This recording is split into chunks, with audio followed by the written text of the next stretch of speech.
You're listening to the Beans and Dice podcast, a podcast about how we game. Hey, folks, welcome to the Thursday Night Live call-in show. Wah, wah, wah. I'm Carlos. I'm Rob. And I'm Wayne. We're the Beans and Dice podcast. We are a podcast about How we game. how we game. It is Thursday night, and Thursday nights are the live call-in show night. It's the night that it's about how you game.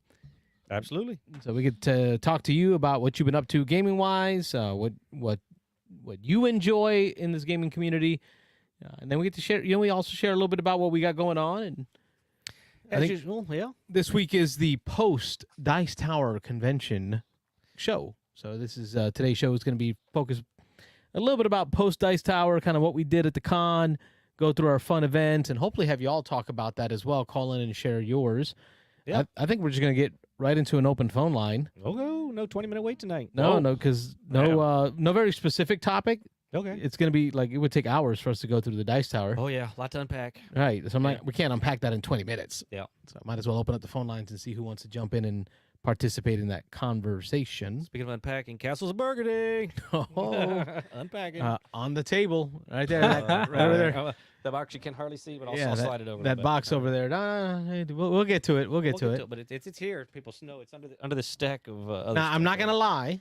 I'm not gonna pretend that I'm gonna do an unboxing today because I did open the box and I pulled the box out, and I was gonna punch and set it all up. I was super excited. And this is my first Kickstarter game that came in of this type, like these deluxe Kickstarter games. Sure, these big games, yeah. Yeah, it's the boxes. first one of this type to come to my house, and I left with a feeling of being overwhelmed. Period. Like I opened that box, super excited to get this thing to the table. I just drove back. You can see in the picture in the thumbnail for the show, I'm wet because it's raining outside. I'm coming back from Dice Tower on, I think it was like Monday night. And the box was there, and I was super excited. But 5 minutes after unpacking it, I got so overwhelmed Noob. with everything that's in that box. Rookie. All those Yeah, upgrades imagine, that I like- bought, the extra components, right? Imagine Where like do I Nick put all and Mike with their giant like Isofarian guard and those Oh, other yeah. like 17 box big things. And That's what I thought Yeah. about. Like, how do people do this? How do you...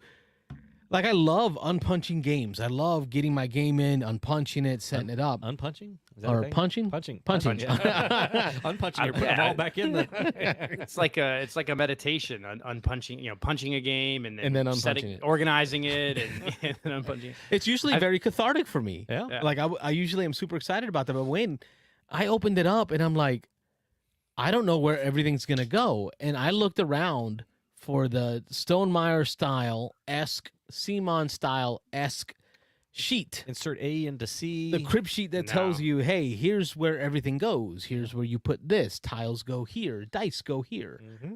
Nothing. None of that. Not Nothing. a damn thing. I mean, Nada. not even 10 o'clock yet. Nada. Not a damn thing to tell me how to put this thing back.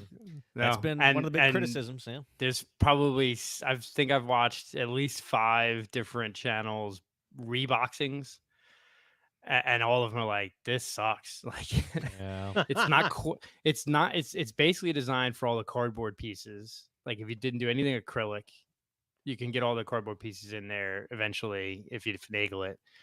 But but I've already played with it a bit. It's close enough where you think you can get the acrylics in there, but it's like It's full there's of like one piece you can't get in. Like I did like all the castle pieces in one little Why? thing, and it was Why? like one piece wouldn't go in. I keep thinking of the commercial with the fisherman with the dollar for the like the Allstate. Like almost got it. Almost got it. Son of a bitch. This is the new punishment if you go super deluxe. This is the new thing. It's a game in a game. And I didn't even go Yeah. super deluxe, so I don't have the acrylics. So I'm glad to hear that. This makes me feel better Yeah. about this because I'm like anxious about how am I going to get this all back in. Yeah. But I think knowing that Diego and not I having the have it. acrylic helps. Yeah, I think I'm gonna get the acrylics in. So Rado from Rado Runs Through has one. He's not an acrylics guy, but he basically did a reboxing where he gets it no box lift, gets everything in there. And what he did is he basically just tossed out the top layer of the insert's 3 layers. Insert. Yeah. Toss out the top layer and put most of the stuff that goes in the top layer in the bags themselves or in Ziploc bags. And the good thing is then he also gets the playmat in, which is nice because I'd rather get the playmat in and just throw away the board for this game at least. And Diego said that he was able to do the same thing with the acrylics. So, and the good thing there is like, and this is what I don't get is that top layer and the middle layer have plastic covers, but then the bottom layer doesn't. So there's no cover to it, which is weird. So, but if you throw away that top layer, you can take the cover from the top layer, put it on the bottom layer, and you're good to go. So that's probably, I mean, I'll play around with that tomorrow, but Beans and Dice Podcast. State your name. Where you calling from? Hey guys, this is Mihir from Orlando, Florida. Hey, Mahir, how are you? My man, one of the highlights of the con for me. Absolutely.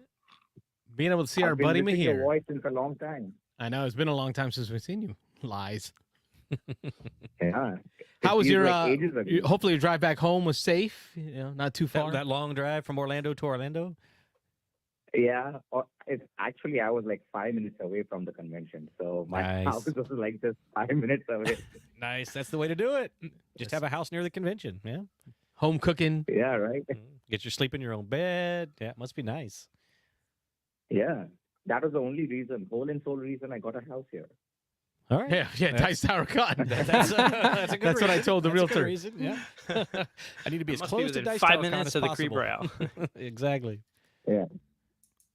Now, Mahir, you got to teach us Ross the game of the Dance of Love. Dance of Love. The Dance of Love.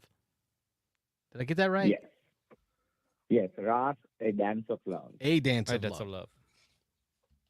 And I saw you demoed that plenty. I saw by the end of the con you were looking like you were about done with demoing, but hopefully you got lots of good feedback.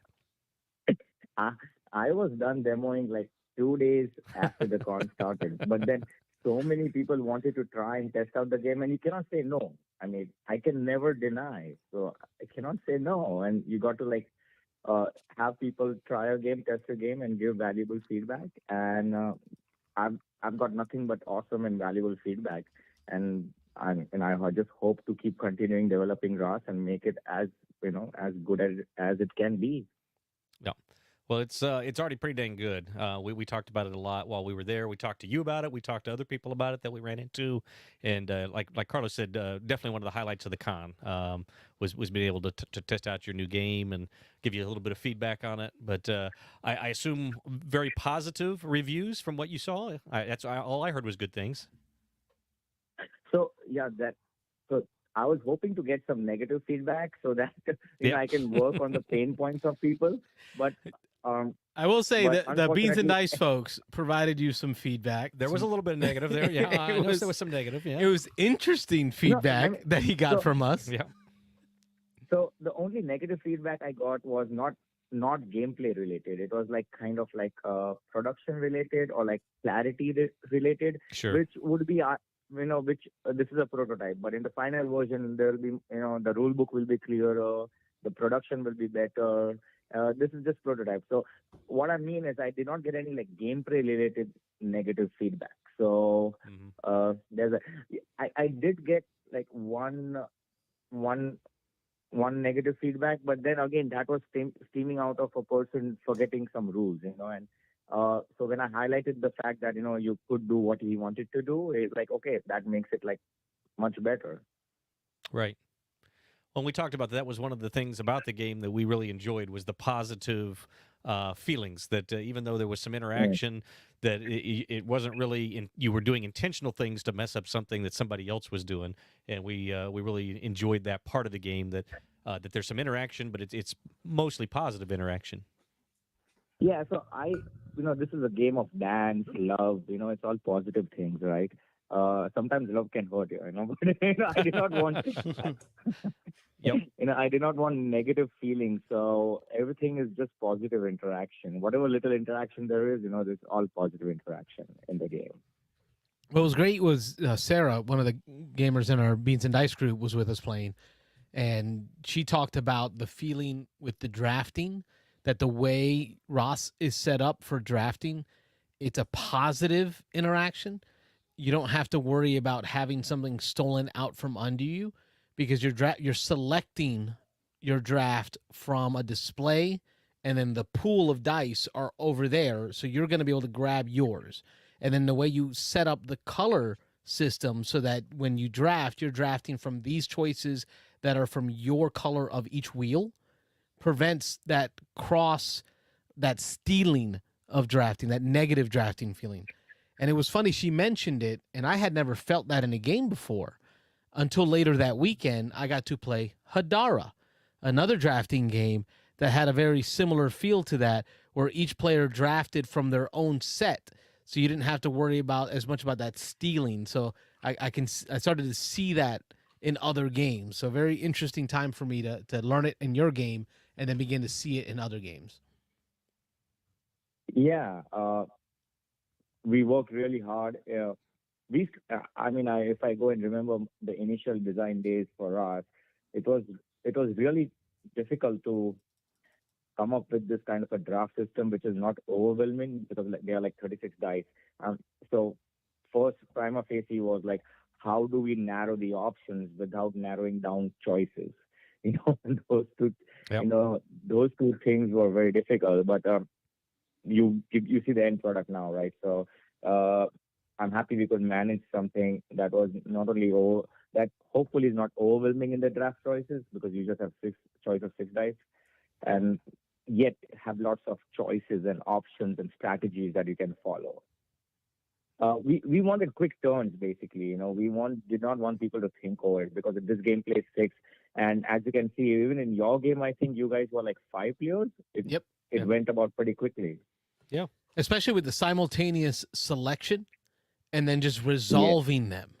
And then there was that player interaction piece, because during that simultaneous selection, for the folks that haven't played, Ross, when you select, you're going to select a wheel to draft from. Each wheel has your color, so everybody has their own different color on that wheel. Once all people who have drafted from that wheel have pulled their die, the wheel rotates, so the dancers spin. So there's that interaction of, ooh, that looks like an enticing draft. I'm pretty sure someone's going to take that, which means that wheel will spin once, giving me the enticing draft that I want to connect my dancers that I want to connect. And you're just like hoping against hope that someone will do that. Then your plans fall apart. Yeah, there's a little bit of predicting. There's a little bit of thinking, all right, if I go a little later, maybe I can combo up something else that I really want. And then if somebody spins that wheel in front of me one time, it's going to put that die exactly where I need it to be. So there's a little bit of anticipation, a little bit of almost press your luck. Hey, Rob, where are you pulling from? Yeah, if you go earlier in the turn, you know what the board state is going to be. If you go a little later in the turn, whether because you need the board state to change or maybe you want to luck into something, you can go a little later, let a few things move around, and then wait and see what's there when it gets to your turn. So some interesting choices in the game for sure. And then there's mitigation. So here you added some great mitigation factors in there. There's places on the track which allow you to move your costume cubes, along with moving your using your dandia sticks to select different options. All those things help to mitigate some bad randomness early in the game, to kind of start to line yourself up for that end game scoring. So you did a good job of keeping it feeling good. It was tough. Like I am one, definitely when I give feedback, I like to give negative feedback. I always say at work, like, tell me why my baby's ugly, right? If I have a project or something, I want you to tell me why it's ugly. And I like to give feedback like that, not to be mean, but because I know that you're looking for that and you asked for it. Yeah. It was hard. Yeah. It was hard to find the negative feedback. Yeah, and just a reminder, the one thing I know that we did come up with was with the sticks was, I don't think any of us remembered by the middle of the game that you could trade those in to take a different die, or somebody did remember in the middle of the game, actually. No. Mahir whispered in Dan's ear. Is that what it was? He reminded Dan. So he was trying to give Dan the leg up. Then it was like, oh, we can do that. So that was something we talked about, maybe making that a little more prominent, putting it somewhere on the player board. Or the top of the reference sheet. Right, or the reference sheet there, so that it would be easier to remember that as it goes. But obviously, once you play the game once or twice and you've done it a few times, it'll be easy to remember. But for the newer player, I think that was something that was easily overlooked or forgotten. So we look forward to seeing more from the publisher of what. So like hearing more from you when this is going to be published. What does that timeline look like? So we are hoping this comes out not early next year. Sometimes it is looking like Q3 or Q4 next year. So SN release hopefully, and if there are favorable clouds, favorable gods hovering over us, then maybe a Gen Con release. I don't know. Okay. But we are. I mean, this is what I've heard, that hopefully an SN release. And yeah, so we have lots of time. So one thing you mentioned was, getting the dynastic. Yeah, so those are clarity based things which I just spoke about. I've already changed that in my end from my player, where it is Oh, good. highlighted top instead of the bottom, and stuff like that. Also, Carlos mentioned about the wheel spinning and hopefully getting a good love match, because that's where the game is. However, to note that I have removed that from the game. So no, not the love match, but now the wheels do not spin after you've resolved that disc. They will spin after everyone has taken a turn. Ah. So it's still the same mechanic, but if there are existing love matches, they will be there. The issue with the previous system, what you played, was it was becoming a bit spatial, and kind like there were not only newer gamers but even hobby board gamers which have a hard time with spatial elements, which have a hard time figuring out in their mind, visualizing if this turns one click, if this turn one click, what will be facing each other.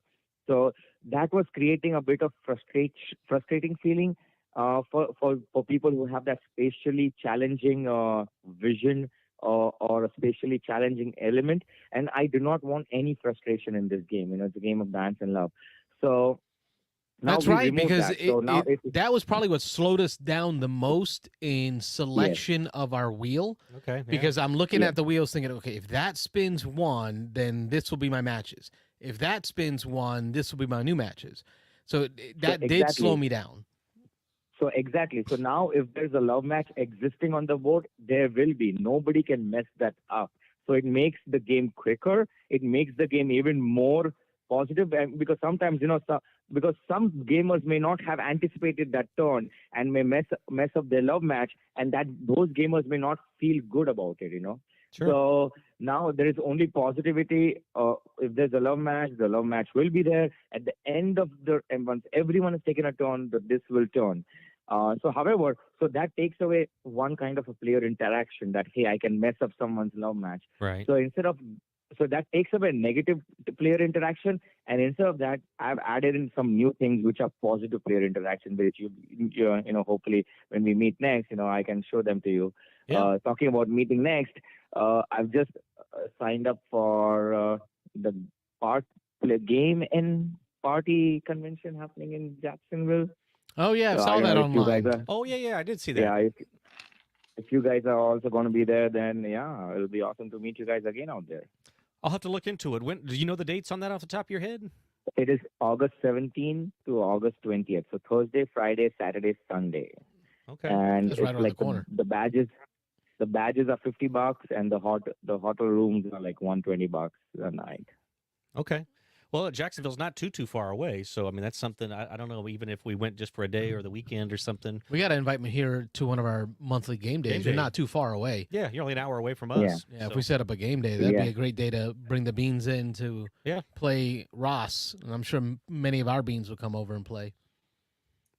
Yes, I've been enjoying Carlos's coaster for viticulture, which he he kindly gave to me at the convention, and it's just awesome. So if for viewers hearing this, Carlos makes some awesome posters with your favorite game, Thank with you. the image of your favorite game, and those are really, really nice. I just cannot, It just makes finish like your raving about beverage nicer. Like I don't know, like there's something about putting my coffee on a scythe coaster in the morning. Yeah. That just Yeah. it just kind of feels good. brings you back to gaming. Yeah. Yes, 24/7.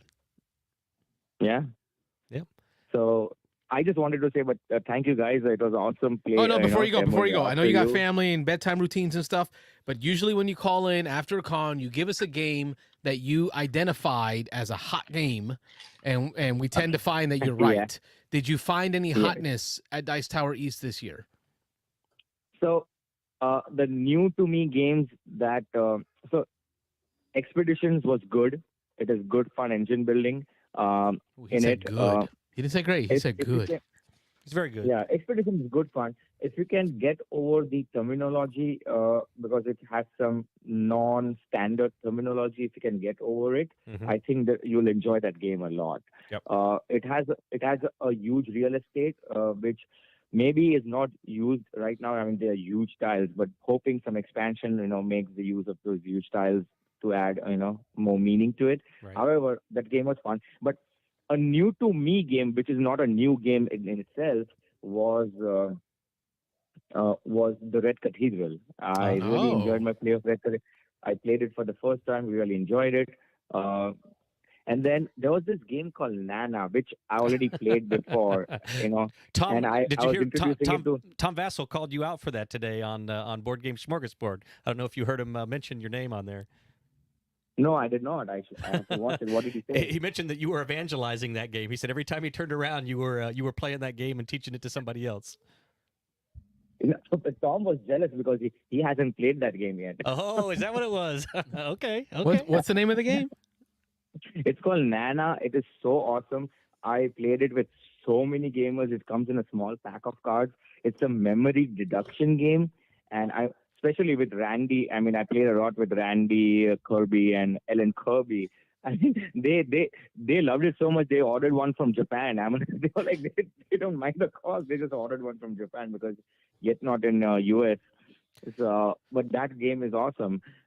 I played it for the first time at BGG Spring with Scott Alden, the owner of BGG, and he was so kind. I loved it so much. He just went to his office, he grabbed a copy and gave it to me. So man. that's how I had a copy, and then I'm just sharing the love for Nana with everybody. It's just a fun little game.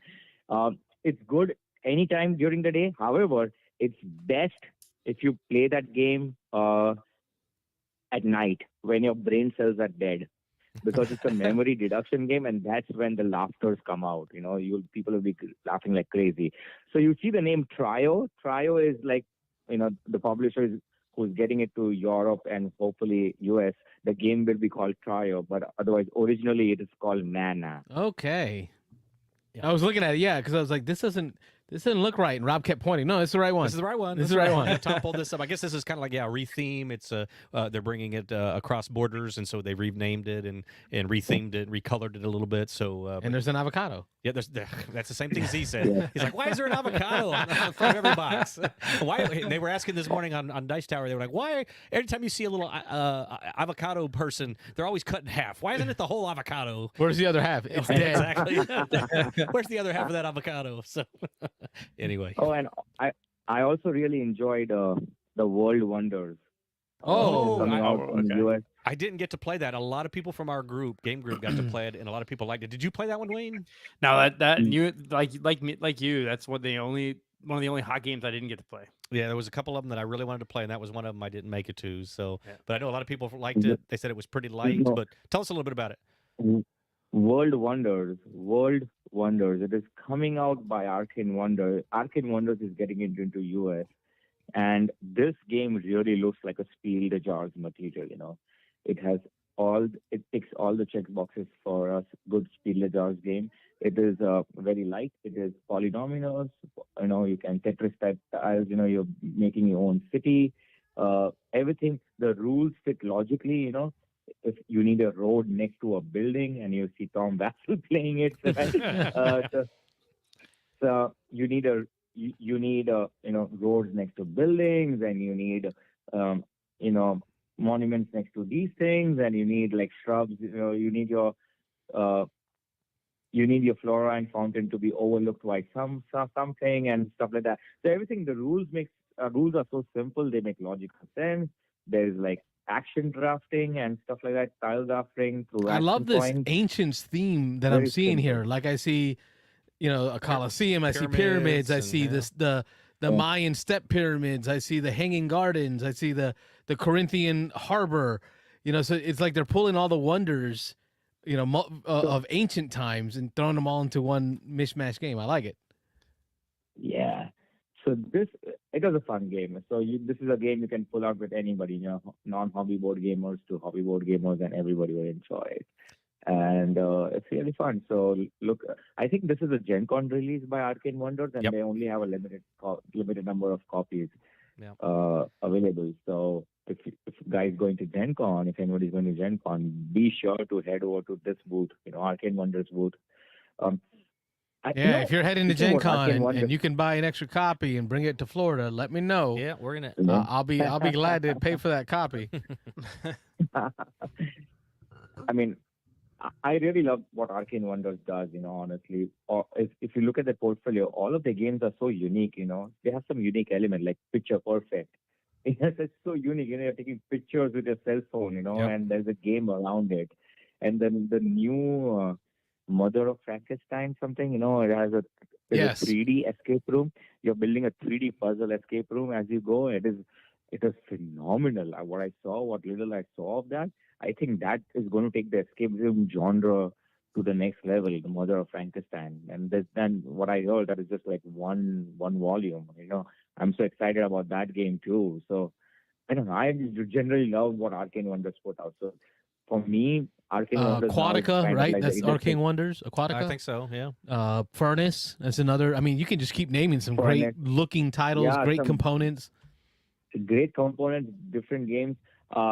Then take about, and they also do some good small box games like Air, Land, and Sea. Oh, that's a great one. And they have the different themes on that one too. Small box. Yeah, different themes, but that game is so awesome. Oh no, not Heroes of Air, Land, and Sea. Air, Land, and Sea. The little three theaters. Oh, okay. I was thinking Heroes of. I was like, that's not a small box. No. The three theaters, yeah. Okay. And Unitama.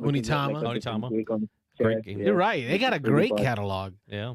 Doing good stuff. Yeah, I mean, not only great, they have a unique catalog. So this is what I like in that publisher. All their games are very unique, They are just not that. They have something very unique in their games. So I agree. That's why for me now, Arcane Wonders, whatever they come out with, I'm like, okay, I got to check it out. No, World Wonders, this is going on my list. This is like Cartographers-esque city builder. What's the game that you played? My City? I was just saying, these little boards remind me of My City. My City, but it's got this ancient Seven Wonders themes. That is one of the themes that I love. And it's got tracks. There's tracks at the bottom. Tracks with My City. It's got the tracks that Carlos, Rob loves. Actually, those tracks, the track guy. Those tracks kind of look like the tracks in Hedara too. Like even the icons look similar. Yeah. Well, y'all heard it here first. Our man Mahir, always ear to the ground, knowing what's hotness is coming. Good stuff. World Wonders. Thank you, Mahir, for the call, man. We really appreciate you, and it was great seeing you at Dice Tower. Yeah, we'll get together. We'll plan some meetups soon.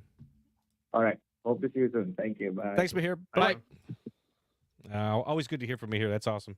Yes, our man Mahir, coming out of Orlando, Florida, designer of Viticulture World and Ross. Yeah. A dance of love. A dance of love. Game about a dance of love. Yeah, and I'll tell you, I love the theme. Con, he was looking a little rough anytime somebody come up and ask him about Ross. So I can only imagine he's been working on this game for a while. He taught so well, though. Oh yeah, he did. His teach was so well, and he flexed to the players at the table. Yeah. Right when players gave feedback on how they were learning the game, I saw him change his tone, his voice, his temperament, his approach, and how he taught the game based on what the players were saying, how they like to learn.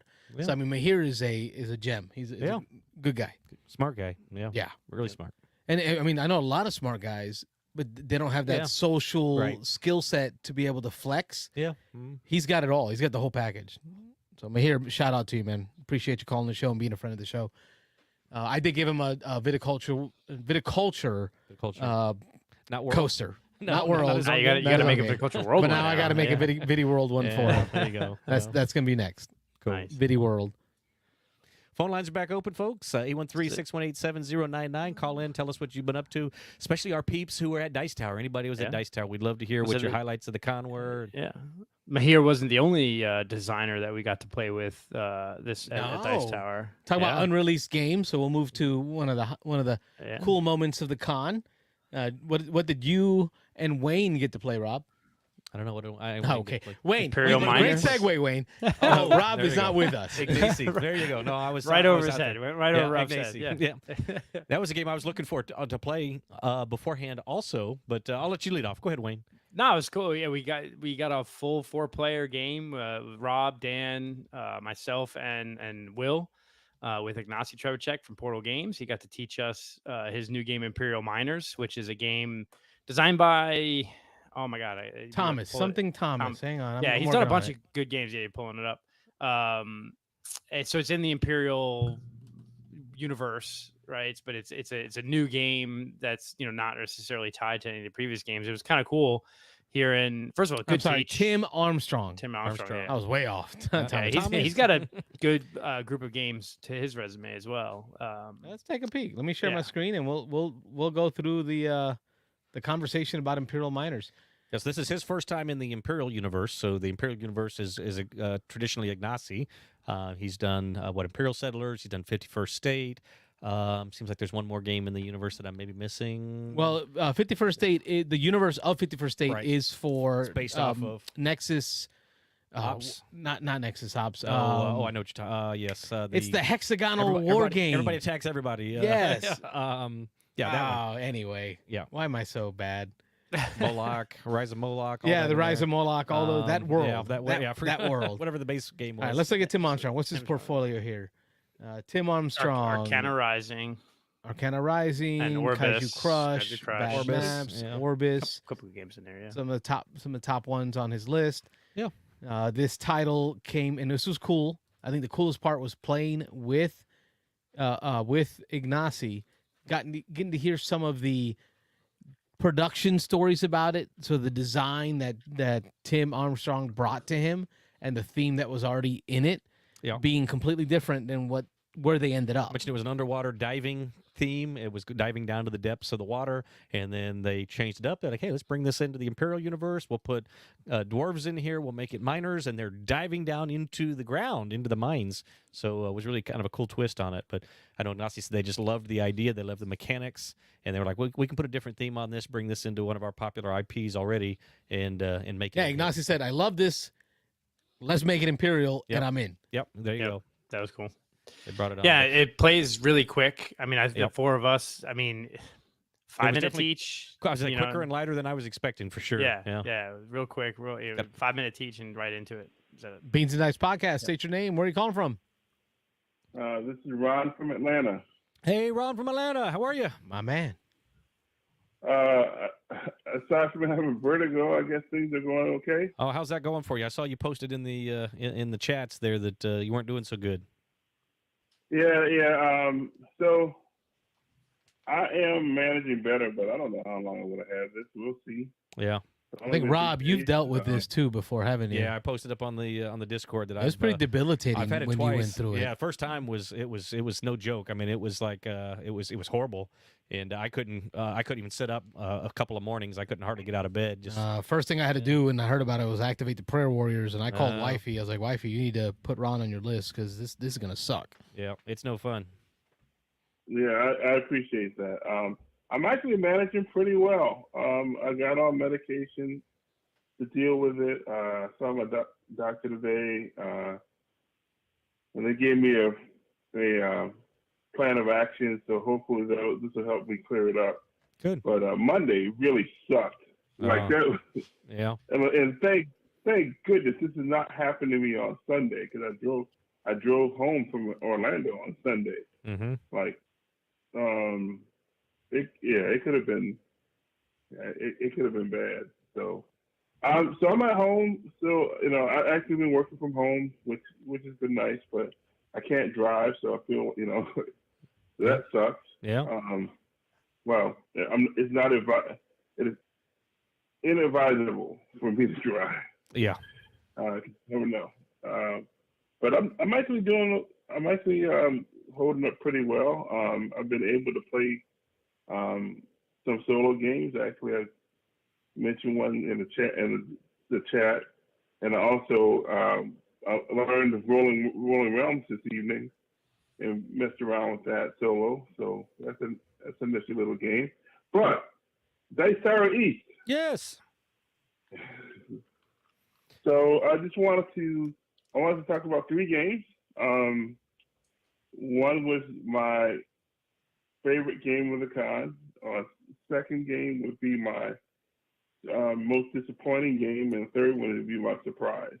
Oh, I like it. I could probably guess 2 of the 3, but go ahead and hit us up. All right. So my favorite my favorite game of the con was the last one that I played, and I didn't even play a complete game of it.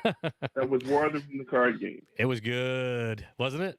The first Yeah. picture he posted when he got home Was a picture of him purchasing it. Yep. Yeah, so it's fantastic, and I think like it has lots of things for those that are like into the theme. It really offers a lot there, but it also, if you don't care about the theme at all, you just care about the strategy and tactics, like there's a whole lot there, and it's great. Yeah, Ron absolutely proved his Lord of the Rings cred, because I was stumbling over some stuff in there. I was like the helm of blah, blah, blah, blah, and Ron was like, "Oh, that's the blah, blah, that came from so and so, and they gave that to so and so." I was like, "Oh, okay." So yeah, you knew the helmets, you knew the swords, you knew the rings. You knew Lord it all. Master Yeah, Ron Fraser. He had it all. Yeah. Yeah, like it really just goes to show just how well they integrated the theme into the game. Yeah. Because like I'm sure that you could put another different theme on this game and it'll work well, but I don't think it would work as well as it does with the War of the Ring and all that stuff. So yeah, like this is great. The art's great. It's John Howe, who is one of the like classic Lord of the Rings Middle Earth artists, and amongst some other folks, including some folks that have done art for the role-playing games over the years. So I thought that was neat. Yeah. And just to tell it looks great. Tell the people at home just a little bit about it. I mean, this is it's really made to be a 4-player game. You can play it at 2-player, you can play it at 3-player, but this is really a team game. Go ahead, Ron. Yeah, it's a team game. So it's a team game, 2 versus 2. 2 people are playing the Free Peoples, and 2 people are playing the Shadow. And each player has a different deck, and the decks have different factions. For example, I was playing the Shadow with Jim Odak, and my deck was the Mordor deck. Well, speaking of Odak, like he says in the chat he ordered it. He ordered it He too. does not. And he does not. I want you to continue on this thought. But Jim, just speaking of Jim, he said when we sat down to play it that he does not normally like these kinds of games. He's not a card game guy. He's a heavy Euro guy. And when we were done with this, he's like, "Wow, I like that a lot more than I thought I was going to." I think I'm gonna have to order it. And now he's purchasing it, so that blows me away, Jim. I can't believe you're actually purchasing it. Just knowing what I knew about your gaming taste. But back to you, Ron. Go ahead and explain a little bit more about what's going on in this game. Yeah, so the decks all work similarly. Like the decks have one or more factions that you play. And the thing is that like there's 9 rounds in the game, and each round you reveal a random battleground, either a Shadow or Free Peoples, depending on who's the first player for that round. And then you reveal a random path. There's 27 path cards, each numbered 9 sets. 9 sets. So each round you're doing a random 1, the second round you're doing a random number 2, blah blah blah. And each of those is a location. The battlegrounds is just about you get victory points for winning the battles. No ifs, ands, or buts. And then but the battlegrounds are locked with certain factions. For example, Helm's Deep, you may only be able to play Rohan cards if you're the Free People, and Isengard cards if you're the Shadow. So it works like that, and it's really neat. So because there's times where it's like I had a handful of army cards, and I could not help Jim with the battleground because the battleground came out where you couldn't play your cards to that particular battle because your people weren't there. Because your people weren't there in the story, which is really cool. Yeah. Exactly. Yeah, and so this in the paths were. The paths are different. They have like a little corruption mechanic. And so like, but the thing is that the characters, there's army cards and the character cards were limited to which rounds that they can actually play. Right. For example, the Nazgul can play stages 1 through 3 and 5 through 9, but not stage 4. Because in the story, that's around the time after they get washed out at at Rivendell when they're chasing Frodo and Glorfindel, not Arwen. And then they come back sometime in the Two Towers. So it makes sense that, and then there was, so in my game that we played, we got up to round 4 and I had Nazgul in my hand with some pretty powerful abilities, but I couldn't play them to the pass because it was great. It was the wrong time. Yeah, because it was the wrong time. That was one of the things I found most impressive about that was that whole they called them, I guess, paths. It was paths 1 through 9, and you had the 9 stages of the game. But you could have a handful of cards that are powerful.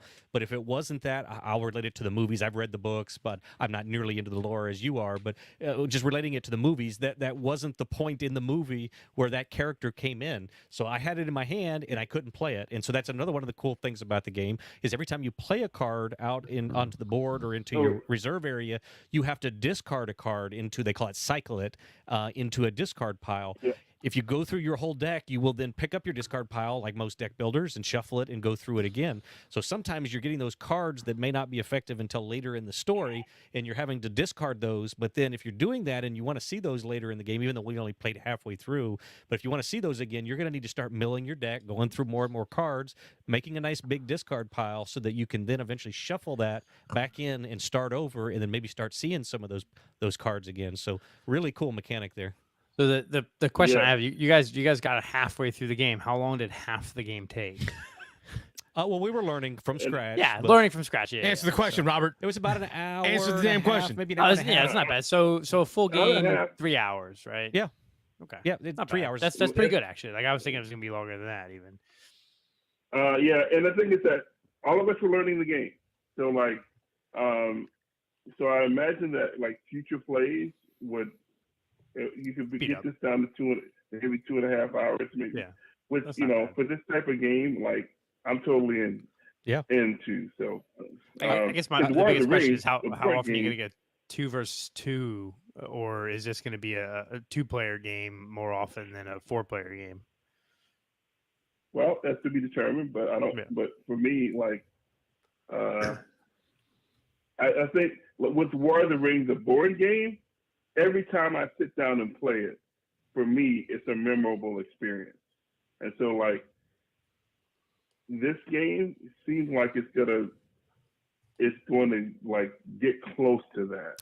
Yeah. And so for me, it doesn't matter that I don't get it played once or twice at that player count. And even though we only played half a game, and even though we were learning it and stumbling through the rules and trying to figure it out, we already had a memorable moment from that game because knowing we called it before we started round 4, which it's technically 9 rounds. We didn't even quite get halfway, but we said this is going to be the last one. Ron was needing to hit the road. He stayed an extra 45 minutes and played with us so that we could get a little bit more of the game in. So hopefully the family wasn't too upset with you when you got home, Ron, but we had a memorable moment because we knew it was going to come down to a point or two, and I had a card that I got to play that we had to look up to see exactly how it worked, but it allowed me to take a battlefield that Jim and Ron had already won and that was in their victory pile and bring it back out onto the board and put it back into play, and then we won it from them, so we stole that point from them, and I think we ended up winning just by a point or two. You won by a point. By a point. So I mean, it was that whole thing. So one little mechanic of the game, we already have a story about how they had defeated that battlefield. We pulled it back out. We restormed the I forget which battlefield it was, but we restormed that battlefield and took it back. And so William asked he went by the booth the next day just to kind of run it by the designers or the people that were there from who is this? This is Arcane Wonders? No, Ares. Ares Games. That's right, Ares. Sorry, yep, Ares. Yeah, they had a demo table. Yeah, and so he went and talked to him just to kind of run through everything that we did and make sure that we played that right. And they're like, yes, yeah, you did that right. There's the whole mechanic there. Each side has a card in their deck that will allow them to do that and go and retrieve a battlefield out from the other person's victory pile. And it was like, no, y'all did that just right. So that was really cool. So a lot of fun. Yeah, a lot of fun. So it was definitely a buy for me, clearly. And the thing is that I got it for actually I ended up getting it for $35 because my local store had a sale and I have a membership there. So, nice. It was awesome. So you had 2 more games, yeah. So that was Yeah, your see, my- highlight of the con. That was the game that you loved. You said Yeah. you were going to share with us your disappointment But, and a surprise. Yes, my disappointment and my pleasant surprise. My disappointment, Rob also played with me and Jim, and that was Mariposas, the game by Elizabeth Hargrave. Yep. The little butterfly migration game. What did I say? It was undercooked? Overcooked, you called it. Something. It was something. No. Undercooked, It was maybe. undercooked. Yeah. Undercooked. Undercooked. Yeah, I think we all felt a little Did it- undercooked. Yeah. Yeah, like I feel like this game did not have enough time in development. It came out in 2020, by the way, and Wingspan came out in 2019. Yeah. So like I don't know how much Elizabeth was really focusing on, on the Mariposa's design and development. Yeah. And it could have been a case where AEG wanted to pick up something by a hot designer and she had something, something already in development and they kind of rushed it out. Because that's pretty quick, I think, for a designer that she only had like one little game. She had like a micro game before Wingspan. Right. So I don't know, like, Yeah. Sam came by. Remember, Sam came by at one point and said there was really no point to doing anything other than getting as many Generation 4 butterflies to the finish line, which wasn't quite true because the guy that has the most butterflies at the end of the game ended up in second place. Right. But yeah, like you get random round cards that give you bonuses, but the problem is you get your most points that you score is by getting Generation 4 butterflies back to Mexico. And some of these bonus cards will have you going way up to the top of the board, to Ottawa, to Canada and Boston and all that stuff. And so it's really hard to get back down to Mexico. That was just a whole lot of stuff that was it. There was a lot of tough decisions to make, and none of them felt good.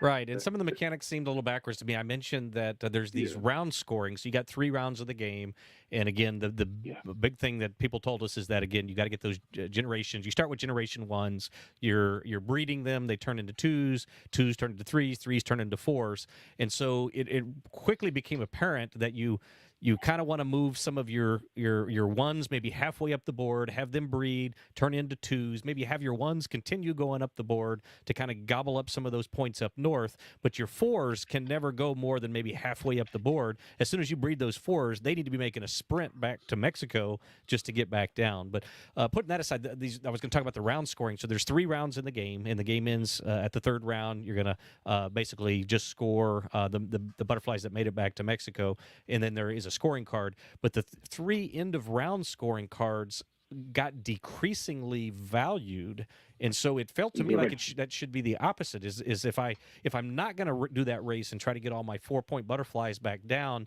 the 3rd round I should have some other things out there in the north or something else to do to score big points.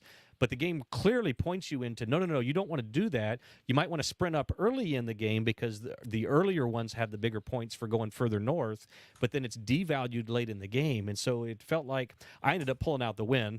Jim got 1 more butterfly back home than I did, but I ate up those points early on. I didn't go, I sprinted up the board and got up north and got some of those points early when they were worth more.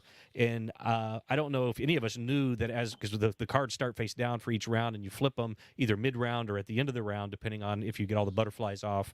But it felt wrong. It felt backwards that those other objectives became less valuable as the game went on.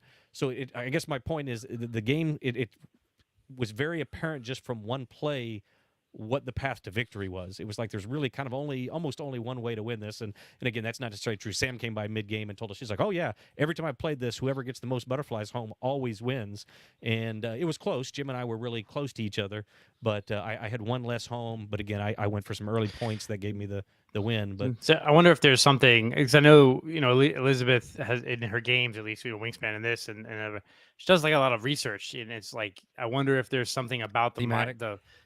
there's a thematic tie. I almost want to say, like, I remember hearing an interview with her from a couple years ago where she talked about there's a thematic reason for it because it's their mating patterns or their flight patterns, and and sometimes that may be too much, right? If you try to tie it to the science or the theme or the patterns of these too much, then it becomes maybe less of a game. maybe. Yeah, or not, or just it changes it enough to not be a normal flow of a game where people generally expect things to become more valuable as the game goes on.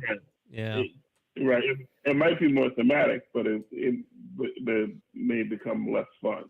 Right. Like it may nail the theme, but just be an underwhelming game. Mariposas, undercooked, underwhelming. You heard it from Ron. Yeah, not to bash Elizabeth Hargrave. Obviously, she's had huge success, but we did talk about it. It was a little odd that coming right off of Wingspan, she seemed to have a close relationship with Stonemeyer and Jamie Stegmeyer, Stonemeyer Games, and then he let her go somewhere else to publish this one.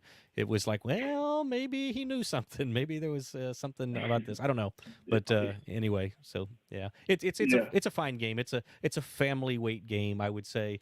Not a whole lot, but it just seems like anybody who has played the game once, you kind of know how to win. It's not going to change up much from game to game, it feels like. Yeah. So pleasant surprise. What's your pleasant surprise? Pleasant surprise. A little a filler card game called The Super Show by SRG Games. It's a wrestling game. I saw it.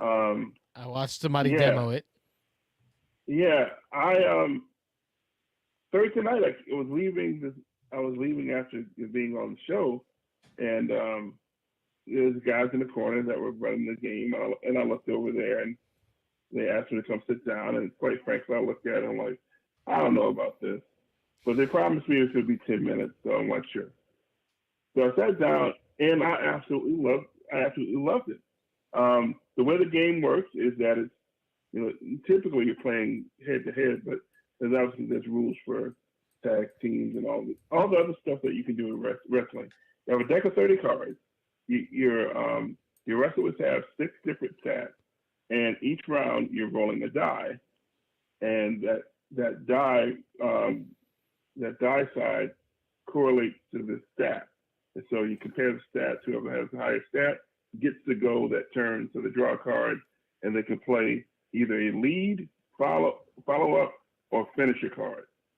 And what you try to do is play your finisher card, because if you do that and the opponent doesn't stop you, then you roll a die, match it to your stat, and add any applicable bonuses. And then your opponent has 3 chances to equal or beat that. If they fail, of course they lose. 3 counts you out. 1, 2, 3. But if they do break out, is what it's called, then like you clear your board of your played cards, and then the crowd meter goes up by 1, and it adds 1 to the next person's finisher.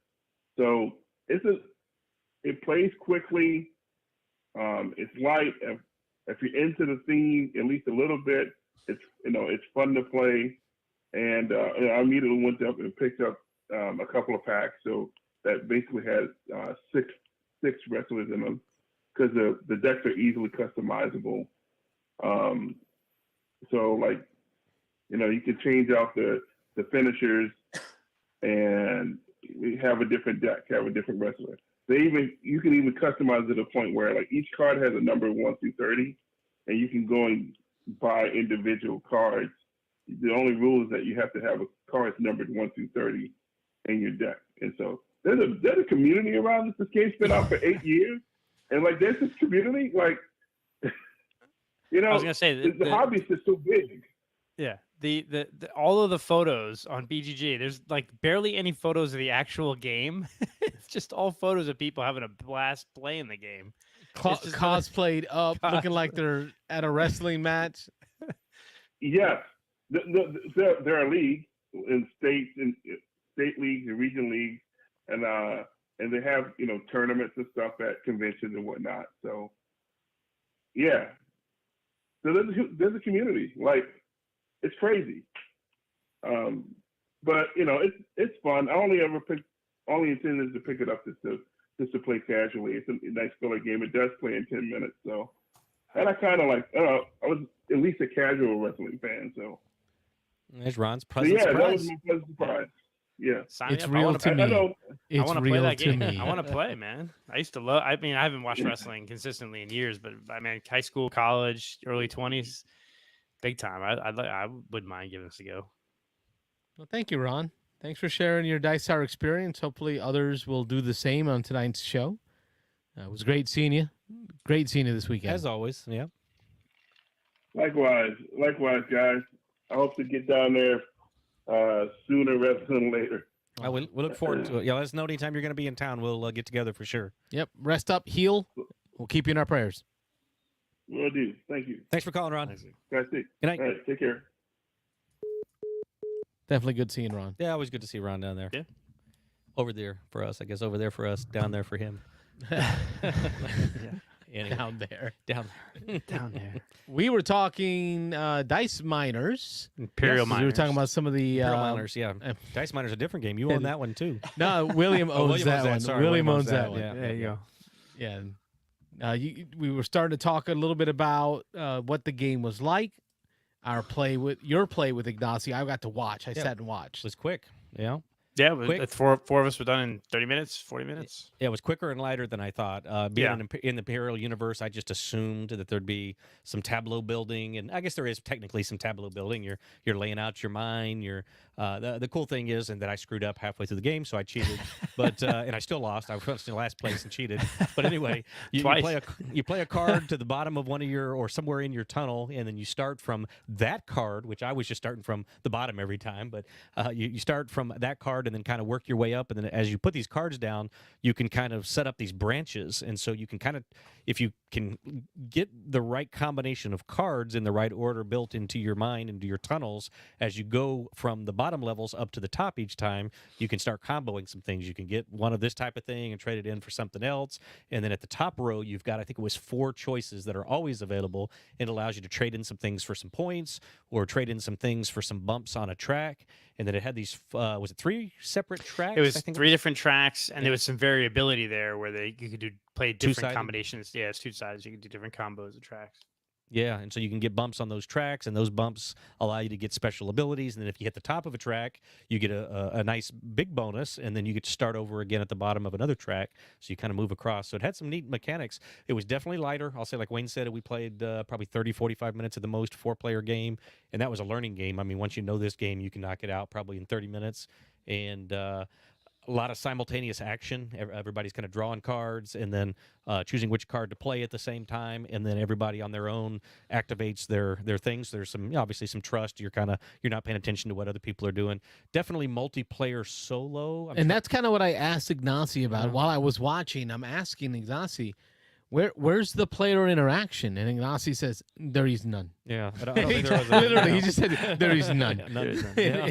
There's none. But at all that I the can game hits a sweet spot because it's light, but there is some decisions on where you're going to put those the levels of your mine, and then there's bonuses if you get the carts matching up versus not, and how you develop that, and then how you kind of run the engine of as you add things up.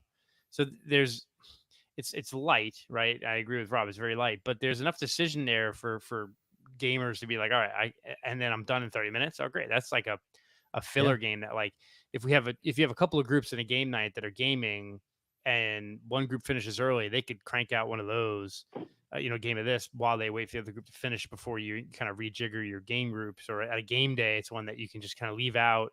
And as people are finishing games or coming in and out of the game day, that's one that you could just get played, pretty quickly and let people jump in on. So it hits a really good sweet spot that I'm I'm kind of like with Nick on the, positivity and quick games and decisions, but nothing that's going to take you 3 hours to finish.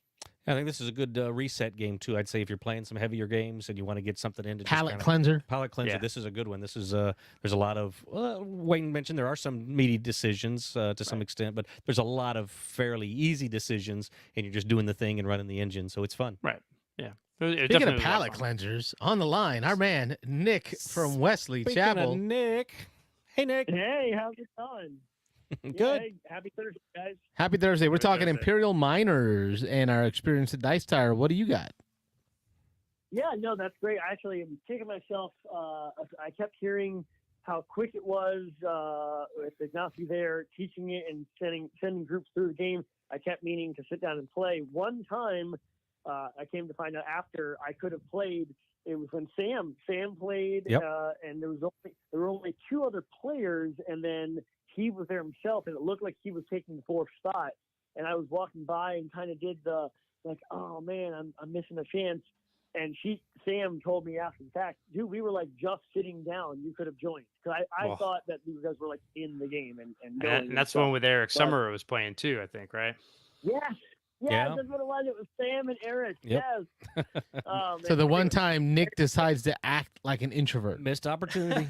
Right. Yeah. Well, no, I really did. But trust me, if I had known they were just sitting down, I would have thrust myself upon them. Are we after? 10 o'clock? Oh, is it 10 o'clock? Is it 10? It's it's 10 on the o'clock. nose at 10 o'clock. 10:01. He Just dropped turned that 10:01, one yeah. at 10 o'clock. There you go. No, but I really just from the state of the table, I must have misread it. It looked like they were in the game already. So they well, missed my chance. But out of axe throwing, which was also fun. Caught the end of Ron's thing. It sounds like you were doing a highlight and a low point, or just whatever. Ron brought that up, but yeah, Ron gave us his most loved game, his most disappointment game, and his surprise game that was pleasant surprise. That's your guy. Well, I mean, that's a nice little form. I don't want to talk about every game I played. I did play a bunch, and actually, it inspired me to update my top 20, which I posted. I didn't even see. Saw that. I Yeah. saw that. Huge changes. New number one. Dropping $150 on a game is one way to get it to Makes the it top. number one. Yeah. Right? That's right. I made the joke. It's a little bit of fanboy alert coming through, but I really liked our play of Expedition. It was good. I walked by it a full dozen times there at the Stonemeyer booth before pulling the trigger and finally buying it, because every time I walked by, I was like, what am I doing? I should have pre-ordered this. I kicked myself for not pre-ordering it back when I watched the video and missed that window. So then to have it there at the show, still being the Ironclad edition, still being the numbered, which Stonemeyer does on a lot of their games. But no, I'm glad it's in my collection. It is the one game that I bought new there at the show, so I feel like that's okay.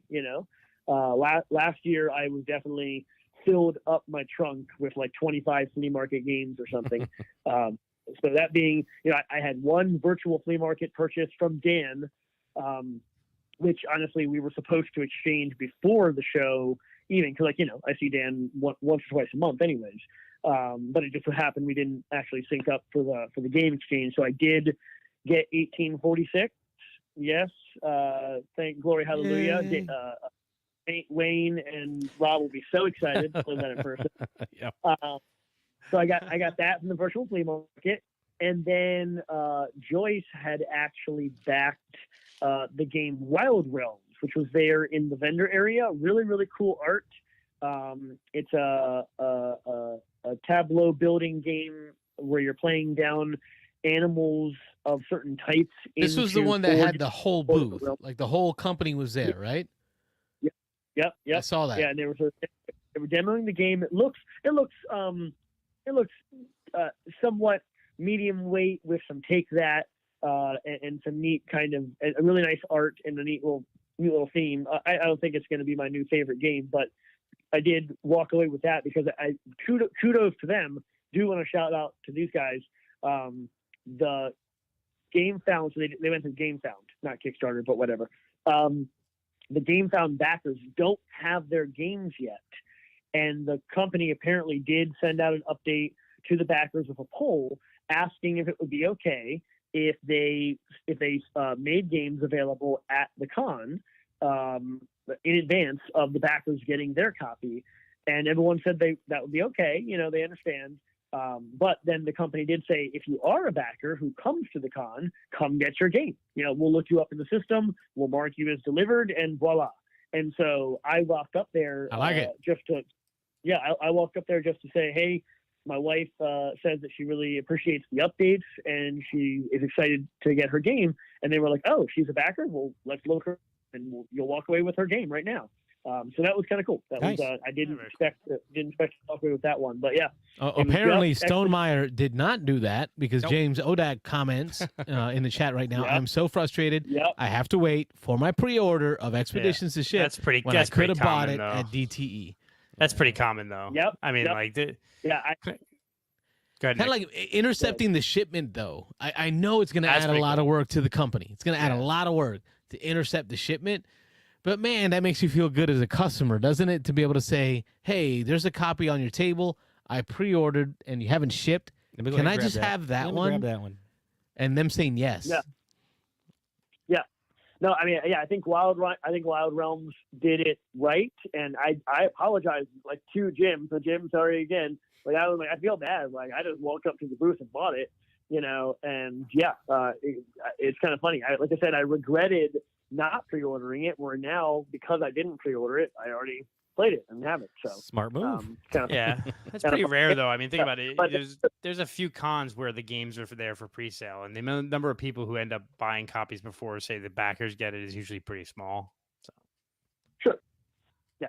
And if I had pre-ordered Expeditions, it would have been fine. I wouldn't have bought a copy there at the con, and might have tried to play it. I would have tried to play a little harder at the hot tables. I know that game was always full, but we could have camped out a little bit and tried to play.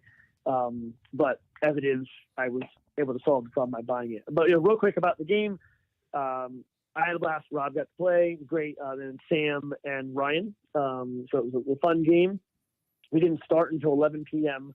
one night, but that didn't slow us down. Yeah. And I tell you what, Jamie, friend of the show, Jamie Stigmeyer, he's a halfway decent designer. I'll tell you what. Halfway. He does a good job He's all right. at delivering on a sequel to Scythe, which this game does. It's literally written on the box, a sequel to Scythe, right? So that is the intent. It's a different game than Scythe, but it is supposed to be a sequel to Scythe, not just kind of inspired by. Story-wise, yeah. Yeah.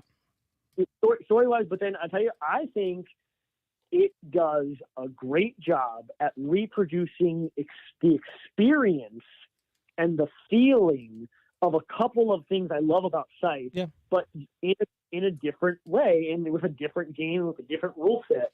The big one that's going to be really obvious and easy to tell for those that don't know, Scythe, Stars. everyone knows Scythe, right?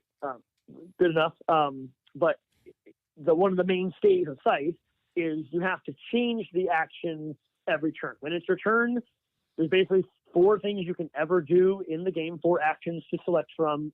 There's more later if you get the factory cards, whatever. But let's just say there's the 4 actions. Every turn you have to pick a different one, okay? Well, here in Expeditions, same general premise. There's a set of actions you can do, and every time you have to move your token so you get a different set of actions. Different which combination, is, yep. Which is neat, different from Scythe, but same idea. Like you have to move this token, which gives you different abilities than last turn. And next turn will be different yet again, right? That vibe, that feeling, I think is very, very well sequeled, recreated, but in a different way, which is really neat. The other thing I experienced, it wasn't really part of the rules, wasn't part of the specific world or theme, but the moment when I realized that the end game was drawing near and it was now a race to get points because you could see on the board that the end game was going to get triggered in the next couple turns. Just like in Scythe, first person to get the 6th achievement, the 6th star that triggers the end of the game. Here in Expeditions, it's 4. It's the same thing, though, the same end game mechanism. When someone gets their 4th publicly visible objective, like we can all see that you have 3 and that you may be getting 4 kind of soon, right? We can all see that. It now becomes this tight, like, turn economy of crap. I think I have 2 turns left. Maybe I have 3. What do I do? And that moment of realization of, okay, we're down to 2 or 3 turns. Which one is it, and what do I do? Is the same way that every game I've ever played of Scythe ends, right? That feeling of, okay, this is it. We're in the end game. What do I do now? I think was a really nice callback. So again, totally new rule set, but that every turn I have to change what I did from last turn, and that end game race for points and tightness made me feel like I was playing a Scythe-like game in a different rule set, which I thought was really cool.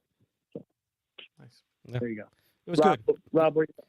I enjoyed it. I need to play it again. I will like it more, I'm sure, my next play. It was a game that, as you know, when we sat down to play it, the flea market was the next morning. My intention was to be there at 6 a.m. with these guys to help set up the flea market. So, And we've got the test results back, and that says that was a lie. Yep. So when we went to play, it was I think it was about 11 o'clock, and I was we closer to finished up. midnight. It was closer to midnight. It was closer to midnight. Well, what I was gonna say, when I walked over, so we'd finished Subterra, and it was right at 11, and I was like, all right, I'm gonna go ahead. I'm gonna go to bed a little early tonight, because say the first 2 nights I had an hour and a half of sleep the first night. I think I had 3 hours of sleep the second night. So then I was like, all right, well, I'm gonna rest up. I told the guys I was gonna be there. I'm gonna help do the flea market, and then I walked past the table, and Nick's sitting there, and he's like, it's all set up. You said this was the game you had to play at this con, because it was in the hot games area. It was in the hot games, and we just couldn't get it. Every time I walked by the hot games, it was full, and there were people either waiting to play or just the timing didn't work out. So it was definitely one of the most popular games there in the hot game area. So I will say Nick gave me a little bit of arm wrestling, a little bit of the arm twisting there, and it didn't take a lot to get me. But I was like, all right, let's do this. And I said, what's the published time on the box? How long is it going to take? I think you looked at the box and you said it was like an hour and a half, 60 to 90 minutes or something. I said, okay, well, with the teach, we're looking at maybe 2 hours. You didn't do the exponential Nick multiplication. Like there's it went 3+ hours. It was right at 3 hours, I think. So yeah, we ended up getting done. Oof. It was about I think it was a little after 2 o'clock.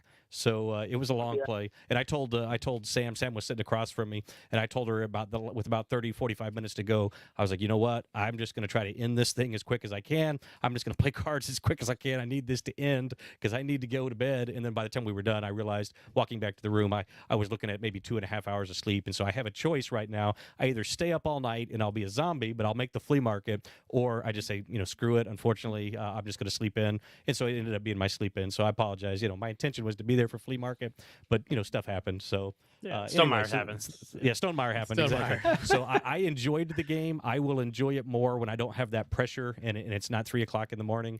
Trying to trigger the end game. So, but I absolutely look forward to playing again. It was a lot of fun. As you said, it had a lot of feelings of Scythe, although very different game.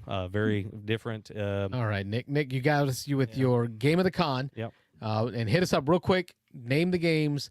What was your disappointment and your pleasant surprise? Just name the games. Okay. Disappointment. It wasn't a new to me game, but and this might make me a little unpopular, but Tiny Epic Galaxies. Every time I play that now, I wonder why I even bother. I'm not gonna lie. Like it's especially. I know, especially because it is touted as one of the best Tiny Epic games. Yep, it but is. Honestly, there you go, touted as. Honestly, from play one, I remember feeling like it's fine-ish if you don't have something else to do, and so we played it. And I know it was Sam's first time playing it, and well, to be fair, we played it at 5 or 6, whatever the max player count was, and that is too many. Like it was. I understand. I'm the slow guy, right? But I'm sitting there being like, "Holy mother of pearl!" It's like 20 minutes. turns on what's supposed to be a quick, easy, fast Yeah, dice three or roller. It Three or wasn't four that Um, bad. I don't think I've ever played it over 3. Three or Yeah. four. Yeah. So I say I have 3. I think we played a lot. And I got the expansion 2 and 3. in, so We played we played a 2-player lot, 2-player Yeah, at yeah. work. Mhm. I'm looking forward to playing it with the expansion. I got that in the Black Hole expansion. I did not enjoy that. I think that's the one we played with that Jim had or whoever was there, but I didn't enjoy that. It didn't really add much It to the didn't? game to me. No, Okay. Yeah. So disappointment for Nick. Tiny Big Galaxies. And what about your pleasant surprise? That's going to be an easy one, and shout out to Will for doing it. We actually did mention this on the show last week. I missed the that. Barracks Emperor. Yeah, I missed it. He taught me how to play it. Yeah. We sat down and he taught me how to play it. He was like, all right, we got to get 4 people together to play. We wandered off and we played something else. And then I came back a couple hours later and he had a group of people playing it. And I was like, I wanted to play that. Yeah, no, yeah. Me, Will, Rachel, and Sheldon played the Barracks Emperors, and it was compelling. It was good. I mean, really, really good. He tried to describe it to me on the phone. He called me the day it came in. So we talked about it on the phone, right? I was getting off work and he called me. Somebody pull it up while we're talking. And he tried to describe to me like how it plays. And I'm like, I'm not computing. You're going to have to like show this to me at the con. So then I walked over and watched Nick play with Sheldon and William. And I'm like, I see it now. Yeah. Now I see it. Okay. Right. And I had the exact same thing. He was explaining it to us when he was here on the show one night, and I was kind of like completely in a fog. I was like, "What are you talking about? Trick taking? Do you even and speak stuff English, on a William? board, and Do you you're- even speak yeah, you're English?" taking these different sets at different places at different times, and yeah, I was all confused. And then when we sat down and he actually pulled it all out and was showing me the cards and showing me how the board sets up, I was like, "Oh, okay, yeah, this looks pretty interesting." So, but tell us about it, Nick.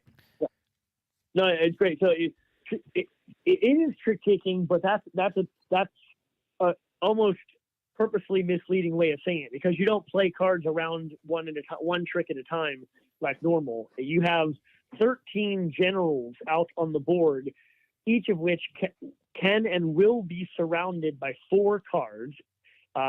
Each card has been played by one of the players. So each general in that way represents a trick, and everyone needs to play a card on the general to try to win the general's favor, to try to win the general to their cause, or kill him, or whatever it is, to win the trick.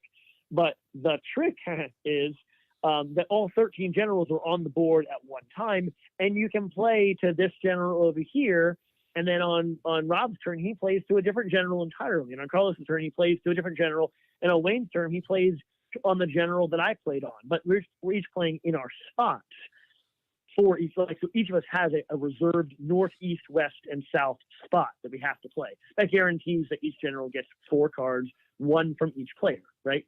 But the layout of the board is such that if I can explain this right, the northern spot of one general is the eastern spot of another one, because they're close to each other, right? And so when I play my north card, let's say I'm playing in the north the whole game. That's what you play positionally. So I have to play cards to the north of a given general. Well, that card will also be played, will also count as the eastern card of another general, the southern card of another one, and the western card of another one, because it's like a checkerboard. So every spot actually affects 4 generals worth of tricks there. So I'm like effectively playing your guys' cards. If I play a good card for that general for me, it might also be a good card for one of you, or depending on the suit of the general, and here's where it is like trick taking. Each general has a color, red, yellow, and blue, I think it was, just 3 colors. Then that matters. So if I play a high number red card on a red general, cool, I'm helping me for sure, but maybe the adjacent generals are blue and yellow. So my red card in your positions on those generals doesn't help you as much, but it might help you some, right? Because it's a high card. And so it's really cool. It's basically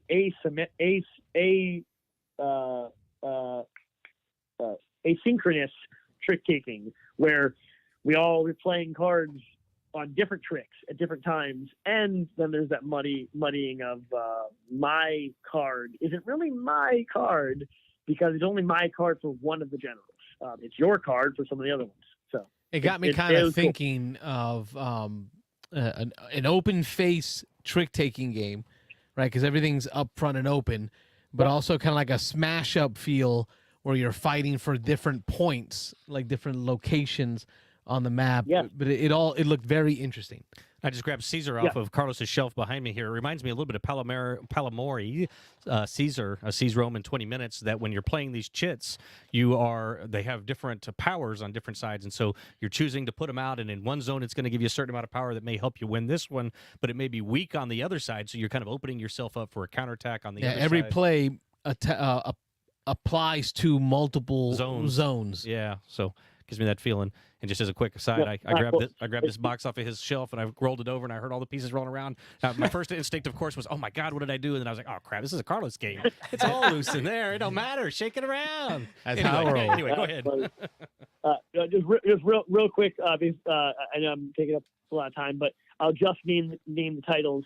2 other surprise good games. My last game of the con, Books of Time, which was there on display to demo or play. It was at like 4 different tables near the vendor area. I played with Sam, just heads up. Great game. Really liked it. Would definitely play again. And then First Rat. Wayne caught. That was my first play. I know I'm behind the times a little on that one. Really enjoyed it. So I wasn't overly surprised that I enjoyed it because I knew everyone that has played it so far. Almost everyone, I think, has said, "Oh yeah, it's pretty good." It's good. But I'll just jump in on that Echo Chamber. I really liked my one play of it. Yeah, for sure. So thanks, Wayne, for teaching. Yeah, I think that's a game that's following. It's kind of Shoots and Ladders. Shoots and Ladders. Yeah. It's a game that's fallen through the cracks a bit. It's kind of like Chocolate Factory, where it's a really solid game that because there's thousands of games that came out and kind of tail end of the pandemic for First Rapid, start of the pandemic for Chocolate Factory, that really just have not gotten the play that they deserve. Yeah. I don't know if you're trying to make a rat pun, but you did say tail end for First Rapid. I wasn't, but thank you for pointing that out. With that, my time is up. Yes, it is. Good night, Nick. Appreciate you. Thanks for calling as always, Nick. Good night. Bye. Gotta get with gotta see if there's a game day. Wesley Chapel game day this month. He's got to bring Expeditions. I gotta get that played.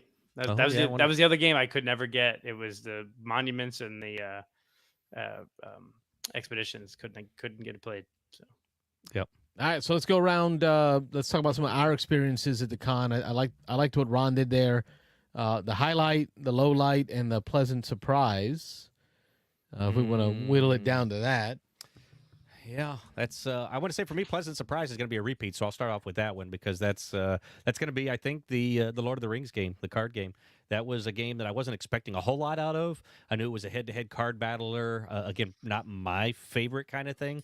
We played some Lord of the Rings, the card game, way back when, a completely different experience. But we played a fair number of either team-based or head-to-head card games. This one was good. This one, the thematic, the whole story thing, the story arc that you're actually almost playing through the whole. Again, it blew me away. I did not expect that you could only play cards at certain times, and then Ron would be like, "That's because they weren't there. That wasn't that part of the story. They weren't even around. The elves hadn't come into the picture yet. You can't play the elves in the first 3 stories. Come on, have you even read the books? Yeah, exactly. So it was like, do you even Tolkien? Come on. Yeah, exactly. So it's like that was impressive. I really liked that. There was some really cool mechanics with putting cards into a reserve area. You can play them directly to the battlefield, and they do things for the battle, or you can play them into a reserve, and they're just kind of waiting to go out, so your opponents can see that they're sitting there. They all have an ability when they're in your reserve. So there's cards that let you draw extra at the end of the turn. Cycling this deck at the end of every round, at the end of every battle, when the battle's resolved at the end of the round, the last thing you do is you have to discard down to 2. So you can't just keep a handful of cards going from round to round to round. You've got to get rid of stuff and then hope to cycle that deck and have its stuff come back. Tough decisions every time you play a card. Oh, what card am I going to discard? You've got item cards, you've got character cards, you've got army cards, and you've got event cards, so 4 types of cards. And so you play items on characters, so you have to get characters on the board first. Different items can only attach to certain characters or certain classes, and so you're playing those items out to buff up your characters maybe before you send them into the battles. Armies make certain characters more powerful. Certain characters make armies more powerful. Just lots of combos, there was a lot of thought in this game. I think it's well designed, and that's when I look forward to getting back to. And so I wanted to play it going into it. I was like, yeah, that's a game I'll play. I know William owned it. He really wanted to play it. He was talking it up. I was like, okay, I'll play it with you. And then after we played it, it was one of my top games of the con. So that was my big surprise. But how about you guys? What's your highlight? My highlight? Oh, that's such a tough one. There was a lot of good Highlight, games. low light, and pleasant surprise. Well, I'm going to call this one out. Again, I probably had 4 or 5 games that I could call highlights that were really, really good. But I'm going to say, and just because I know Wayne's not going to say this one, Revive was one of my highlights of the. We'll con. save that for Wayne's low light. Yeah, exactly. No, So- it's not a low light. Not a low light. Nope, definitely not. It was Revive, enjoyable. I thought was really good. I liked it a lot. I can't wait to play that one again. It was long, and at 4 players, I know Wayne's gonna come back to this. There was downtime, and especially learning the game. There is enough going on in this game. It's complex enough that we talked about this, especially early in the game. I like to watch each person do their turn because it probably in a game this complex, everybody's going to do something a little different, and I want to see how that interaction goes.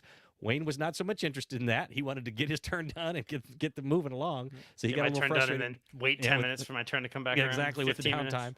And there is an action here, a hibernate action that you take that literally will take you 30 seconds. It's just a reset action. And if you're doing a hibernate and everybody else is doing something complex and you're playing 4 players, Wayne's completely right. You could have a 30-second turn, and then you could wait 10 minutes for it to be your turn again. Or more. Yeah. Or more. Or more. I tell you, it's not a low light because I enjoy the game, and I think I not complain, but I was grumpy the first half of the game because it was killing me because it was like There was a little card throwing and a little.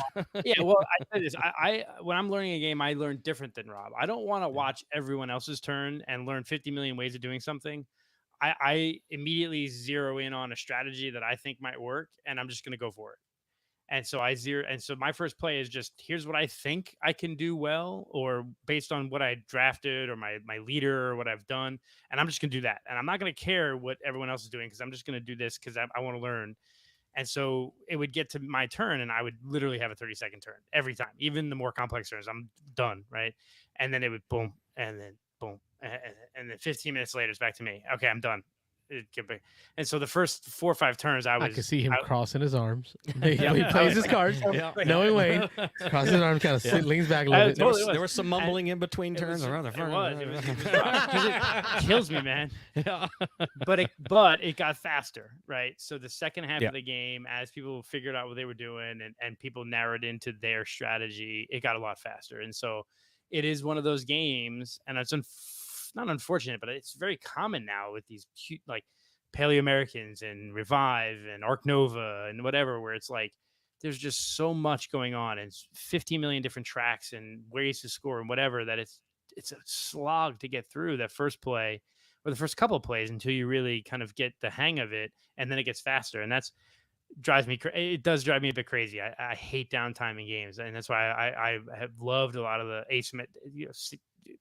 simultaneous play games that are asynchronous, or not even asynchronous, simultaneous play. So no, Revive was a great game. It was a very good game. I enjoyed it. It was rough in the beginning, but I know I was grumpy about it, but it was also just, people are learning. I get it, but it definitely got faster. Oh yeah, he won. Yeah. Did I? No, I don't think. I think Dan won by a couple points. Dan beat me by I thought you pulled it out, but no, maybe not. No, I think it was close. It was close. It was within. It was like Dan and I were in a couple points, and then Will, and then Rob towards the back there. Sorry, All right, but Rob, your low light. Yeah, I was just looking through my list here. Ooh, hold on, let me go back. Oh, he went to Revive. I was checking my list to see who won. But anyway, I was looking through my list and I don't have a low light.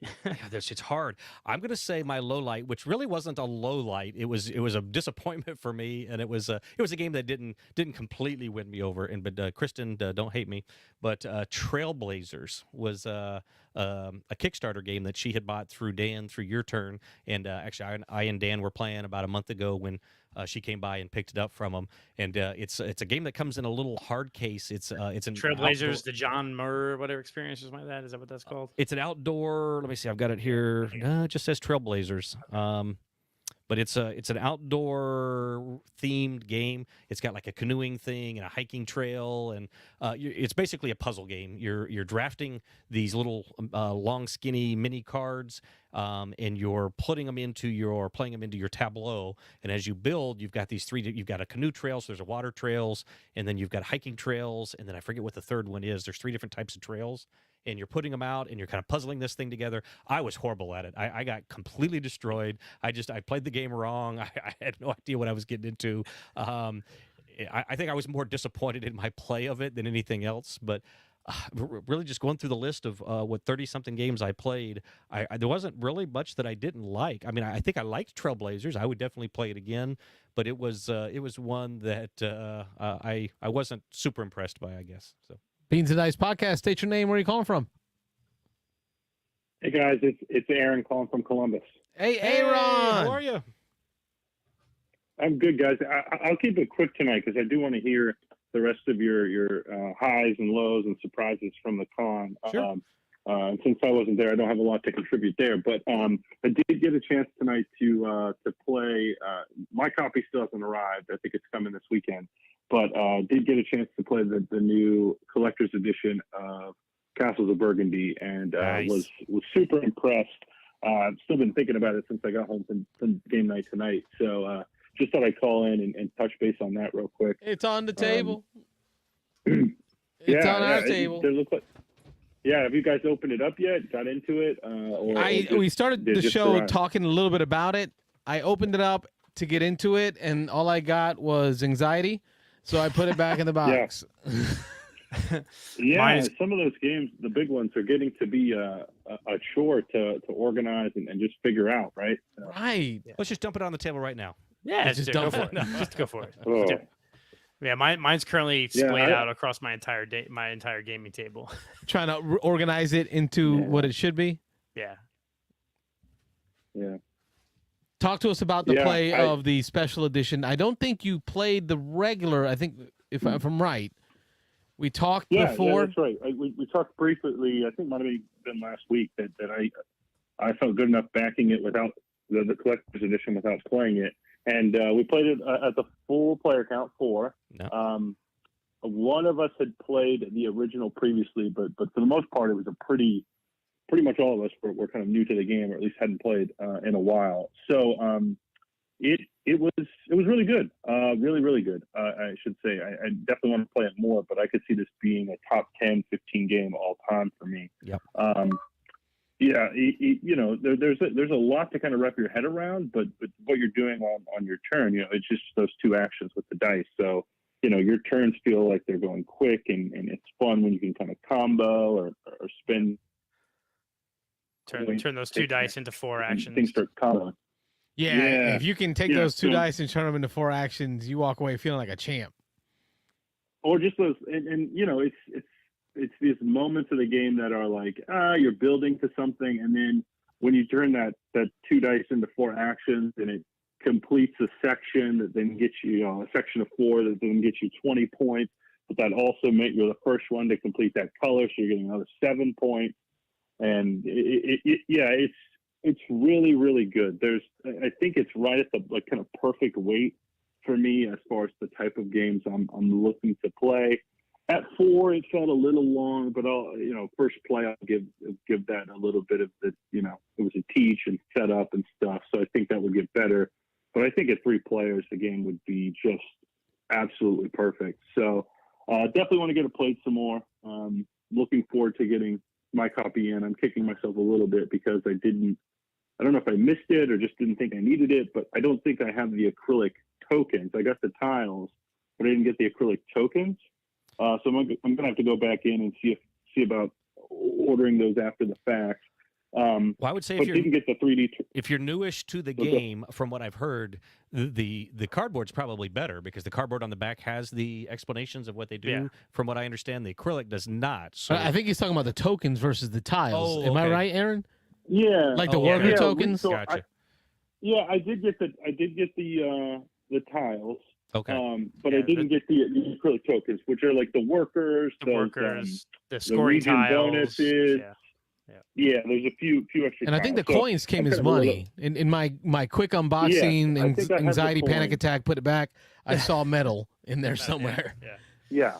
Yeah, so the I pack you're didn't get missing the- is a small little pack that was like an extra $10 or $15 to get that. So Yeah, I'm gonna see it. I'm gonna have to see about if that's something that can be added on as an extra, or maybe I have to buy it off the secondhand market. But I think it would be nice to have those in that format too. But the 3D terrain, I don't think I would be missing that. I don't know. I actually like the way the acrylics feel. And I know some people are upset about the information not necessarily being on the back of the acrylic or being a little frustrated by that. I mean, if you're comfortable with player aid, you're a hobby board gamer. I don't think it's a big deal. So I'll see what it looks like when I get my copy. And I think I heard you guys at the beginning talking about would be nice to get the mat inside the box. So I'll play around with that if it makes sense for me to just pull out the cardboard ones. Yeah, I think the acrylic are great. The player aid is solid. So. And once you've played the game enough, like this is my number one game of all time. I've played it enough where I know what those look like. So I don't necessarily even need the cardboard back. But we've already seen a couple of Etsy stores selling sticker sheets where you can sticker the back of the acrylic with the rule if you wanted to. And I think I might do that got a point for the new players that I would teach. You know, Wayne's got a point because with the iconography or the buildings that were chosen for the second printing, the Leah version, a lot of the buildings had features or design to it to help you remember what it did. Like the bank had 2 towers that were capped in like silver onion domes, which reminded me, places building, get 2 coins. Yeah. There were other buildings that gave you, so there was, I think it was the church that would let you place a yellow, green, or I can't remember what the other color, gray tile, right? Well, the church itself was yellow colored on the wall. The roof was gray, and the bushes around it were green. So it was easy to remember. The church gives me a yellow, green, or a gray. So I haven't gone through these items or these tokens yet to see, did they transfer that? Carry that over? Yeah, carry over that design style to help you look at the picture and recognize what you can do with it. You know what? I don't know that I noticed that. Maybe, but that's not. It's very subtle, but it worked. Reminding you. But yeah, it may be there. I actually don't know. The storage house was a warehouse. It was like a block. It was like a square block, which looked like a big crate, which reminded me, the storage house gives me crates. So I guess with time it'll come. Yeah, I didn't think it was that hard to follow. I mean, the player You're aid right. is a good player aid. They numbered, what they did do is they numbered all the yellow the monastery tiles on the tiles and on the player aid, so they're very easy to kind of find and figure out on the player aid. So yeah, it was great experience. I did pull out the win with 209 points. So I felt pretty good about that. Nice. But anytime you break 200, I had done some watching the videos, and of course I've been paying attention to some of the things coming out with the Kickstarter coming hopefully this weekend. So that's it. I just wanted to touch base on that. It sounds like it's a favorite of a lot of yours. Oh yeah. So just wanted to say, I think it's as good as everyone says it is, and I think this edition certainly well worth the money. But I think it'll be a lot of people are going to be really happy with it. So good, glad you enjoyed it. It's definitely a classic. We've talked about this being a classic and a game that we got away from playing for years and years. And then when I don't remember how it came back to us, somebody in the group. Oh, it was new to me last year. Yeah, started. This playing was it new to and- me last year. Oh, yeah. It must have been Wayne showing up with all his old games. Is that what it was? Exactly. Yeah. And it was like, oh, this is such a good game. I just don't know if I ever would have played it the way it looked previously. I'm sure it was a fine game. It worked great before, but it just didn't. The look didn't draw me in at all, and I think this edition is absolutely the what do they call it? The Duchy or the player boards with the little acrylic kind of overlay that keeps it's all really The well plastic done. dividers that it has, that plastic tray system is beautiful. Yeah. I'm kind of kicking myself All on right, the well- acrylic tile piece, but I did get the miniatures and the play mat. So I got the neoprene play mat, and I got not all the minis, but I got the castle minis. Yeah. And I'm not sure if I look back now, I think I would have traded the castle minis for the acrylic tiles. I don't know. We'll see. Yeah. Did you have any regrets on what Yeah. you ordered, Aaron? Yeah, I want the acrylic tokens. I've got the tiles. I'm glad I've got those. They feel really great. I just, and it's not a big deal. It's a few items. We didn't play with I don't know what the expansion is called, but the grapes, the vineyard expansion. We didn't play with that, but those come in an acrylic box with the workers. There's maybe two or three other token types that they decided to sell as a separate thing, and I don't think my pledge is coming with those. So that would be my only, I think, disappointment. All right. Well, thanks again for Yeah. the call. We appreciate you. Yeah, I'll let you guys get back to it. I'm looking forward to hearing the rest of the conversation tonight. Hey, thanks for calling in. Aaron. Thanks. Yeah, have a good one. Okay. Bye. All right, Rob, we were at your pleasant surprise. No, I think we hit all three. Did we? Right? Yeah. I was going to hit with another disappointment, though, real quick. Real short. This was another one that Wayne was in on, Subterra. I'd never played Subterra. It was mine and Wayne's first game. I spent about a third of the game dead or passed out on my side, and then Wayne came and revived me. Shortly after Wayne revived me, he passed out and was on his side for about a third of the game. Then at the very, very end, Diego came and revived you. We all died, and then Wayne walked out and won. So that was a huge disappointment. I don't know. The game was fun. I kind of enjoyed it. I'd like to play it again. It's a big cooperative game, but it was like me and Wayne both spent a good portion of the game not doing anything, just passing every turn, which didn't feel great. And then at the end, again, even though it's cooperative, you're rated in the game on how many people get out. And to see, again, Wayne was I think Diego was one that got out. Or was it Diego? Oh, it was Diego. Diego, Whatever. yeah, Whoever it was like one person ended up getting out at the end after we put all that effort into the game. And then Wayne and I spent a third of the game just kind of looking at each other. I don't know. It was. It's a game that's very dependent upon each player has special powers and how you use them. And I was the only one that could vanquish or kill the demons or bad guys or whatever they were, the terrors. And it just bad luck that a terror spawned and then was moved like 2 spaces. And as long as once it moves to your space, it kills you instantly. But if it was a space away, I would kill it. So it's just bad luck, They must always move one at a time. So Wayne was like, he got just in position where when it moved one towards him, he would move his next turn and kill it. But we drew the card that made it move twice, and it moved twice, killed Wayne. And then the rest of the game, we were all just trying to stay away from it. You guys were trying to run away from it because I was the only one that could kill it. Yeah. So anyway. It was still a fun game. But yeah, it was a fun game. It left a little bad taste with me, but I would play it again. So, yeah. Anyway, so that's my list. Wayne, highlight, low light, pleasant surprise. I think I'm going to go low light first, just because I don't have it's hard. I played 40 something games, 42 games, something like that. Fiction is the only low light, and it's not because I played with Carlos. I heard that from several people, including my daughter. But man, that game was rough, man. It's funny because you stole my low light. That was going to be my low light. Oh, really? I did. Let's talk fiction. I won't. You can take over then. It's your game. No, you got it first. You rolled initiative. I just think they tried to do I'll follow up on you. They tried to do the Wordle. They tried to take Wordle, which is already hard enough sometimes as it is. And then they added a thing where the person that's giving the Wordle clue can lie to you. No, must. And it must not lie. Can, must. Yeah, must. And it just makes it impossible. And then they kind of throw in this, they shoehorn in this like thing where you're picking the clues out of a page of like a famous novel like Alice in Wonderland. But it has nothing, like the words you choose have nothing to do with Alice in Wonderland specifically. I mean, listen, brother, I bought the game, okay? I did the demo, and they sold me. By her remorse. Like, it looked great on the table. It had all the novels. So every deck was the cover of a different novel, like Wayne was just saying. And it looks great, doesn't it? Yeah, it looks great. The components are great quality. And it's a small box game, and it was only $15. I haven't seen it yet. I think it was $15. So, like, this, we played a quick demo of it, and I was like, man, I've never played Wordle, but this sounds awesome. Like, I can't wait to show this to people and play. It's impossible, dude. It's impossible. That's and it's funny because Stegmeyer, Jamie Stegmeyer did a video, I think that Monday after the con that I watched at the pool. I stayed at the hotel that I watched at the pool, where he talked about fiction and how he felt so stupid because he could not come up with words. Oh, yeah. And that's the outcome. I have, I think I've got 4 plays of fiction that weekend because I really wanted to find it. Right. What I found is as your wife said, Wayne, I don't word so well right now.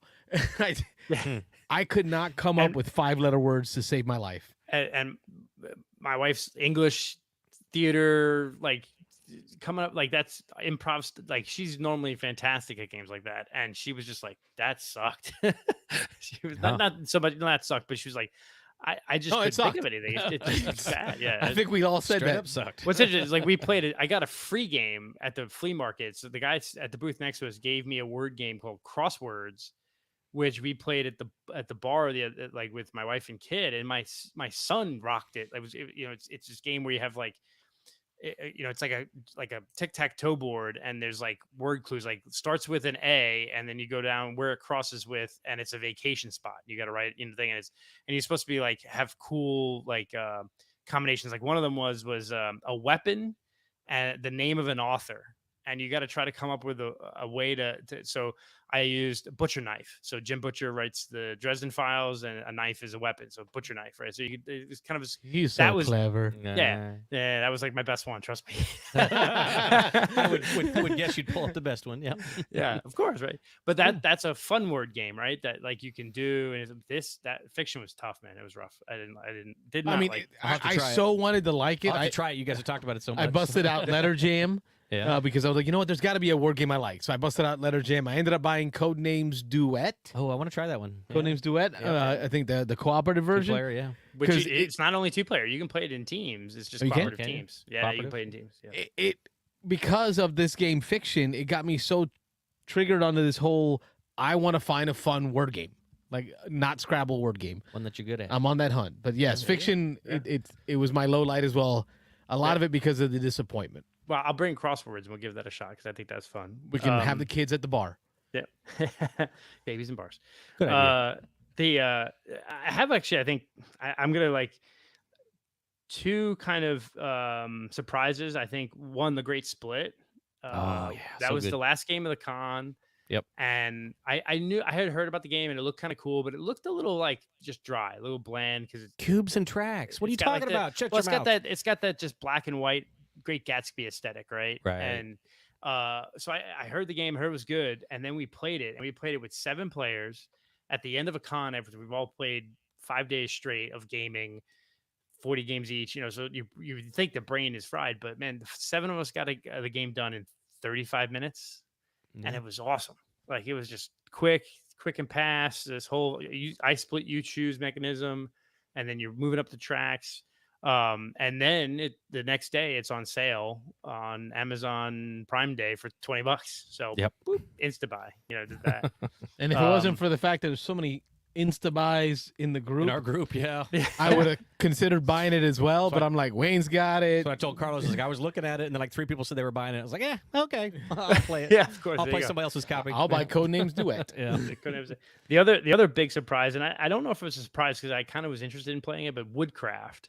I want to play that again, and I'll say here I talked about it on the podcast where the gentleman we played with was a nice guy, but oh my god, he was the worst AP person I've ever met in my life. It was 15 minutes for turns, and knowing how much I hate downtime, the fact that I was like really still excited about that game, I like the way it works. It's got this sort of rondelle in the middle where when you take an action, you take the action, you move it to the next quadrant, and then the dial will turn. And so as the more popular actions move forward, they're not worth any. They just do the base action. But the actions that got left behind then become powered. And because as that dial in the middle turns, like it opens up a window where, okay, now if I do that action, I'll get that action plus blueberry and this and plus whatever.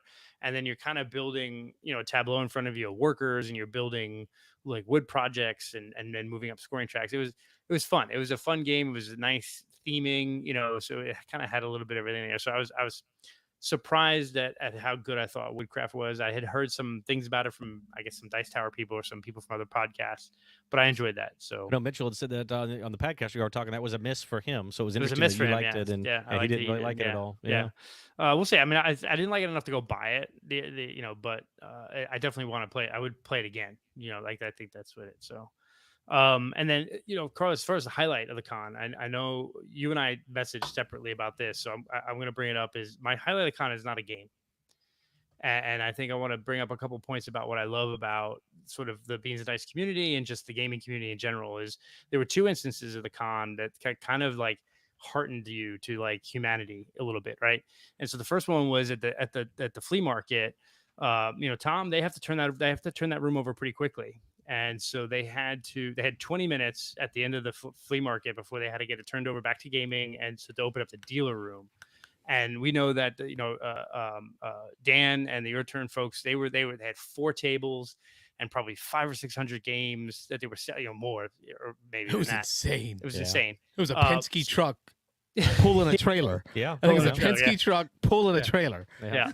And so even just loading in, people were helping out, bringing in the games, and then like we know some of the crew were on in the line, and they were just kind of like cheering people on. Like every time Dan or whatever walked by, they would, hey, whatever. But let me tell you, it hit 9 o'clock and the flea market closed, and the entire community, from the Beans and Dice folks, the Wesley Chapel gamers, just everybody we knew, instead of going to gaming, they all hung back, and within 5 minutes had every game that Dan and them didn't sell out in the hallway, and then 5 minutes after that to the truck. And that's just pretty cool to me, because here people, they're there for a board game convention, and they gave up time to just make sure that we took care of a community member, got their games out. I remember the announcement. Wayne, you weren't in the room when he gave the announcement. No, I was in there with Dan, and Tom gave the announcement. He was this was not the Tom I'm used to. A little alarming, yeah. It was alarming. Tom was, listen, you got till 9:20. If you have anything on the table at 9:20, I'm taking your badge. You're not coming back next year. Period. We need to get the space back to the exhibitors. Makes sense. They paid a lot of money to have that space. And even Dan was like afterwards, like, I get why he did that. He had to, because if you give people time, they're gonna take their screw around. And Dan looked at me and says, "Well, I guess I'm not coming back next year," because he had that table full. And I said, "Listen, brother, we got beans. We will figure it out." And I said, Tom said, we need to get the games off the table and out of this room. He didn't say anything about out of the hallway. And Dan looks at me, smiles, and says, "I like your interpretation of the rules." Yeah. So as soon as it ended, Wayne went over there and grabbed as many beans as we could, our friends from the community, and we started like a conga line human conveyor belt of moving games into the hallway. Like, and then I think it was Kristen that was in the hallway, like watching the games, the pile, just to kind of oversee it, make sure nobody was taking anything.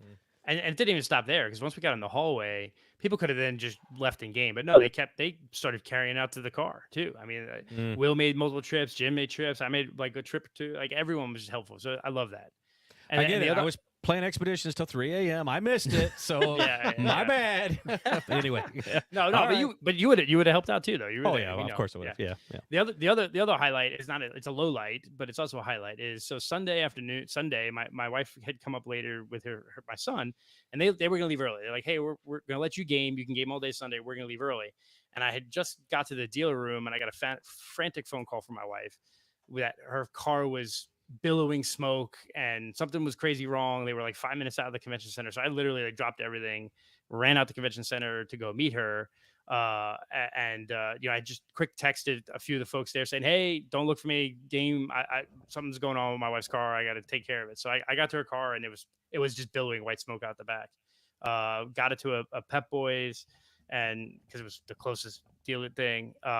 So long story short, though, in the 10 or 15 minutes it took for me to get there, I had gotten multiple messages from members of the community. "Hey, we just heard everything okay. Oh my God, let me know if you need anything."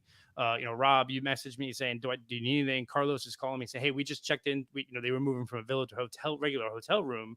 He's like, "Hey, if you need a place to stay, it's yours. We'll figure it out." I mean, that's so, like, the fact that people instantaneously offered to help, offered to drive me places, offered me a place to sleep if I needed it, because I was going to give my wife my car to go home, and we were going to, so that is what makes gaming also great, right? The games are all great, and we love playing games, but it's who you play with sometimes that also matters. And I think that those two instances at the convention really hammer home just how great some of the people we know and the friends and the community are, and it can be. You rise to the occasion and you help out. It's just cool. So those are the highlights to me. I can name 10 games that I loved at the con, but seeing people helping other people so readily and not even thinking about playing a game means a lot. So thanks for sharing Good that stuff. Yeah. That's a big, like, we play games. But I think we are also people experiencing life together, and the one thing in common is that game in the table. And I'm glad to see the community is something where people are experiencing life together. Yeah, more than just the tabletop games. Helping each other out. Yeah, I'm glad you brought it up. I don't like it so much. I prefer the Wayne's Rants, Angry Wayne. Oh yeah, Angry Wayne. That's the Wayne I like. Not always Wayne. I can back to Revive. Yeah, I can back to Revive. No, but good call out, man. Your Great turn, community. Carlos. Your turn. Okay, so let's go. I'll go highlight, low light, and pleasant surprise. My highlight for this con, which tends to be the type of highlight I have for most cons, is not so much a game or a purchase of a game, but like a cool accessory that I get, right? So like one year I got the Terraforming Mars broken token. Another year I've got the scythe, metal coins and broken token and all that. One year was this game table came home with me. This year it was Quacks of Quedlinburg acrylic tokens. A game that wouldn't be in his top 20 because it's not that good a game, right? Well, when looking at my top 20, it's tough to get in there, but it is better than Gizmo, so I had to put it up there.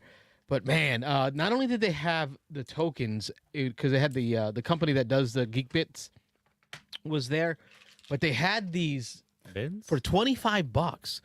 These bins for each of the components that opens up like an easel, right? And then you take and you place the right there, Rob, in the front. Oh, yeah. You can slide in the easel the book that talks about the ingredient and how it works.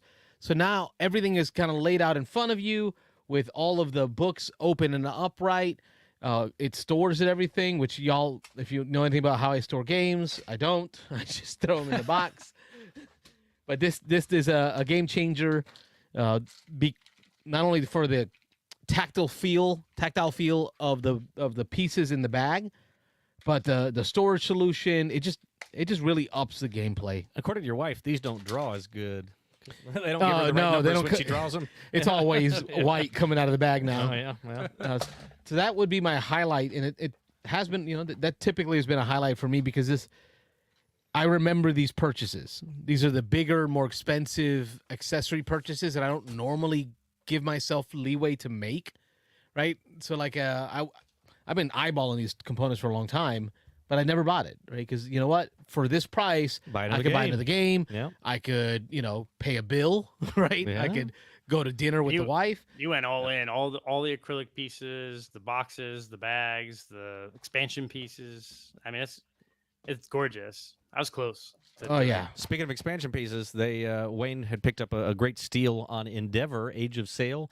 I was at the Broken Meeple section there where they have all the Meeple Source, and they had the upgraded acrylic tokens that come with your Kickstarter. Yeah, same place version. I got these. They wanted $45 for it, and Wayne bought the whole game with with all the acrylics and the mini expansions for what, 50? 50. So Yeah. I was like, oh, I cannot do that. I cannot spend $45 just to upgrade one component to something Wayne got for $50 for the whole game and the component. The whole game. So, and it's got yeah. multiple of all the mini expansions, and it was last played by Z and Camilla. That was very cool. Did you laminate that? Yeah. No. But back to you, Carlos. And that's what the con lets me do. It is the place where I'm going in with the expectation that there will be a nice purchase, like a big purchase. What is it? What's that cool thing? And this year it was Quacks Kronenberg, all the upgraded bits and the boxes. So super happy about that. Low light, we just talked about it. It definitely was Fiction. That was my low light. And I think it's because I had so much fun with the demo that I thought, okay, this is going to be an awesome game. Can't wait to play it with the family.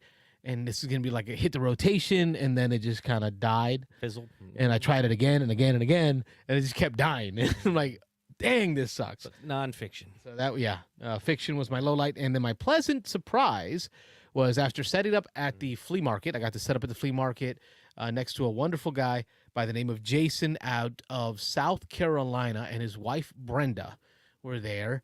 And he immediately looked over at my table. Like he looked at my table and was checking out my coasters, and I was kind of eyeballing his table. And then right as soon as the con started, I realized he had Hadara. And I remember a caller talking about it last. I would have never thought about it, never looked at the game, but they talked about it being like a Civ building style, kind of a theme to it, drafting game. And I'm like, I wanted that. So I asked him about it. We traded like coasters for it. Coasters and a little bit of money, and I got Hadara. I was like, oh, okay, this is cool. I'm going to try to play this tonight because, I like Civ builders. I think we had just played Clash of Cultures the night before, which is one of my favorite games. So, but I'm pretty sure I wasn't going to be able to get Wifey and Emmy to play another 3-hour game of Clash of Cultures. Nope. So I thought Hadara would be my Civ builder for this next evening. Mm-hmm. Holy crap, I loved it. I really liked Hadara. The feels from it come with like a Seven Wonders dual drafting feeling to it. Yep, for sure. And I think when Mahir called today, I talked a little bit about it too, where it has this wheel in the center, these 5 spaces on, and there's a wheel, and you have a symbol that represents your player board. And when that wheel is turned, you can only pull from that deck of cards. So there's that friendliness of, I know I'm getting cards from this deck, I'm going to pull from there. And then the wheel rotates and you go to the next deck and the wheel rotates. So you kind of know where you're pulling from. And it's got that what was it? What's the word I'm looking for? Roll through the ages, right? It has that feel of resource management in order to buy things that build up on your economy, build up on your culture, build up on your military, kind of like Seven Wonders Architects, that allows you to then, with those track powers, moving those track up in those different areas, and allows you to buy milestones, for lack of a better word, like military milestones and culture milestones Like that are going to give you the statues and stuff. multipliers for the end of the game. And then it's got that feed the people piece, Oh, yeah. which really ticked me off, but made me Yeah. like the game even more. You have to also track your food. You got to get food, because there was a game I played with Rob where I didn't realize Didn't feed your people. I didn't have enough food to feed my people, and I had to lose 3 people, which then impacts every track that they bonused you on, right? So when you draw people or draft them in, they improve your tracks. So now I got to go down on other tracks because I didn't plan ahead. So altogether, I think that we played in less than 45 minutes. Yeah, it's quick. Every game I played was less than 45 minutes. Hadara, my pleasant surprise, Yeah, that's because good. it just showed up. Like I did not expect to walk away from the con with that game. That wasn't a game that was like on my long range, line of sight. Like, oh, okay, I put that on my wish list on Amazon. But the fact that it showed up next to me at the table, and the guy was like, "Oh, I want your Castles of Burgundy coasters." Was meant Like, to well, be. I want your Hadara. It was the thing. It was meant to be. Meant to I be. think Hadara is in that same line of Chocolate Factory and First Rat, of games that are really good, that just people know about but don't really get the buzz that make them they're good, solid games. So. 2019 title, so it's a newish, not too old. But you're right, 2019, 2020, anything in that, it's very hard to remember what was great. And you're also missing at the table that was the table to the right of us. The table to the left of us, you also helped that person sell a very good game to a very important person, right? Or to a sort of Dice Tower person. And he posted on Facebook, and I almost tagged you on it because I forget you're not really on Facebook often. So Eric Summerer bought a copy of Merchant of Eric Venus. Summer walked by a copy of Merchant of Venus. Yeah. Of course. And So then as he Carlos walks by, he starts coming to my table, and I looked at him and said, "Eric, are you really just gonna walk by Oh, Merchant of Venus. Yeah. that Merchant of Venus title there?" His favorite game. And he's like, "What?" And he looks over and he goes, "Oh!"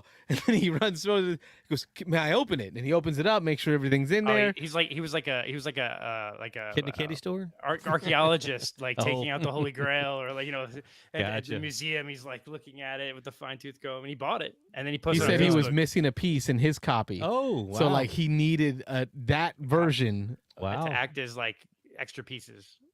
Very cool. So that was a Yeah. fun interaction. Yeah, that's his favorite game of all time, or had been. So I And don't then know. he walked by my coasters. So I guess now Yeah. they're doing their top 100s. Those lists are finalizing where they're doing like the top 10s I think I saw next they're in down the to 30s. in the weeks. 20, couple 30 weeks. to 20, and then they just started 20 to 10. Oh yeah, Tom said they're doing it during the summer, or the, yeah, which is spectacular, Summer which is like 2 Spectacular. weeks away. Yeah, Yeah. so cool.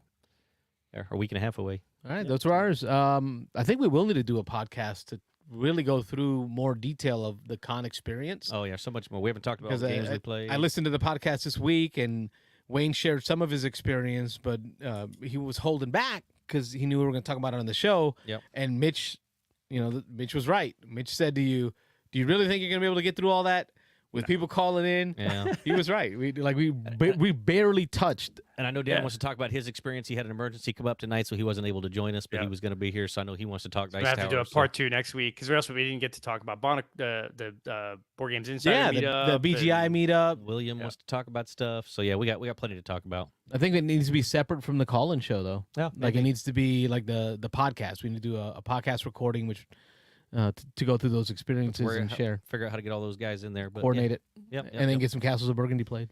And then so Yeah. next week is the last. I don't, we haven't really talked too much about this, but we're thinking about a new idea here that the last show of every month, last Thursday of every month, we talk about all the games we played during the month. We just give some quick highlights, quick listing, maybe even if we're short on time, just reading through the list of all the games we played. And then the first Thursday of every month, updating this big board behind us and making that kind of a regular thing, so the people who are interested in that can know to look out for the first episode every month, the first call-in show every month, every first Thursday, and they'll know we'll be updating the board. But then the week before, we'll hit everybody with the games that we've played so we can build a little bit of anticipation. We played XYZ, XYZ, XYZ, and which ones are going to make the board? Tune back in next week and see. So I think maybe next week, if we can fit it in, we'll try to run through quickly or however much time we have the whole list of the games that we played over the month. A big chunk of that will be Dice Tower. Yeah, it'll be 40-something for Wayne. And then the following week, again, we'll hit the big board and see what makes it on the board. I like it. Yeah, I think Any- Go ahead. sorry, I was gonna say updating the board this month is gonna be rough, man. Because Oh, yeah. No, I'm watching the folks on the top 20 channel in our Discord, and I'm seeing a lot of highlights of new to their top 20. Yep. A lot of games played. Carlos mentioned something about updating it tonight. I was like, oh boy, I haven't given this anywhere near enough thought because I gotta marinate on some of these games for a few weeks before I decide if they're gonna make, because it's hard to get on this board. We keep saying that, but, but we're in the second half of the year now. This board's pretty solid behind me. we all know top 5 pirate billiards. Yeah, exactly. No. Tom talked about that today on the show. He mentioned that was one of the biggest hits of the show, the con. He's like, I didn't see anybody who played that game well. People were just hitting the balls all over the place, and we had that experience. I went through a thing there where I couldn't keep one on the board. So it's a fun game. That was a horror. That was I sucked. Yeah, I sucked terribly. That was rough. Yep. Good times though. No coordination for me. Good times. Yeah. Any announcements for the folks at home before we wrap it up for this evening? Other than make sure you get on our Discord. Some of the stuff we're talking about, the top 20 lists, you can partake, and we have, we've been like the Amazon Prime days. You saw all members posting all the links to all the things for sale. So if you're not a member of the Discord, make sure you join up. We continue to play BGA. People posting games constantly. So if you're interested in Board Game Arena, playing games digitally, connecting with the community that way. Ooh, I heard Champions of Midgard is on Champions Alpha of now. Alpha, yeah. It's been there that's for exciting. The games are just I'm pouring in. down to 26 games, so I'm going to be posting a crap ton tomorrow. I'm down about 14, so yeah, I need to add a few, but yep. Good stuff. I think that's about it. I can't think of anything. Again, Check out the podcast. Mitch and Wayne are still posting those up, so pull it up on any one of your favorite podcast servers. Let your friends know what we're doing here with the Beans and Dice, YouTube, Twitch, Facebook. Just let them know. We're like 626 subscribers. Yeah, we made some good contacts at the con. We're going to have some people setting up some things, some special guests, and some call-ins and different things. So we're looking forward to that here in the coming weeks. Yeah, that's it. That's pretty much it, folks. I always welcome prayers for me and my family, and I want to say God bless to you all, and thank you for another great episode. We will catch you all next week. Good night, everybody. Thanks for watching. Good night. Thanks for watching the Beans and Dice podcast. Don't forget to like and subscribe.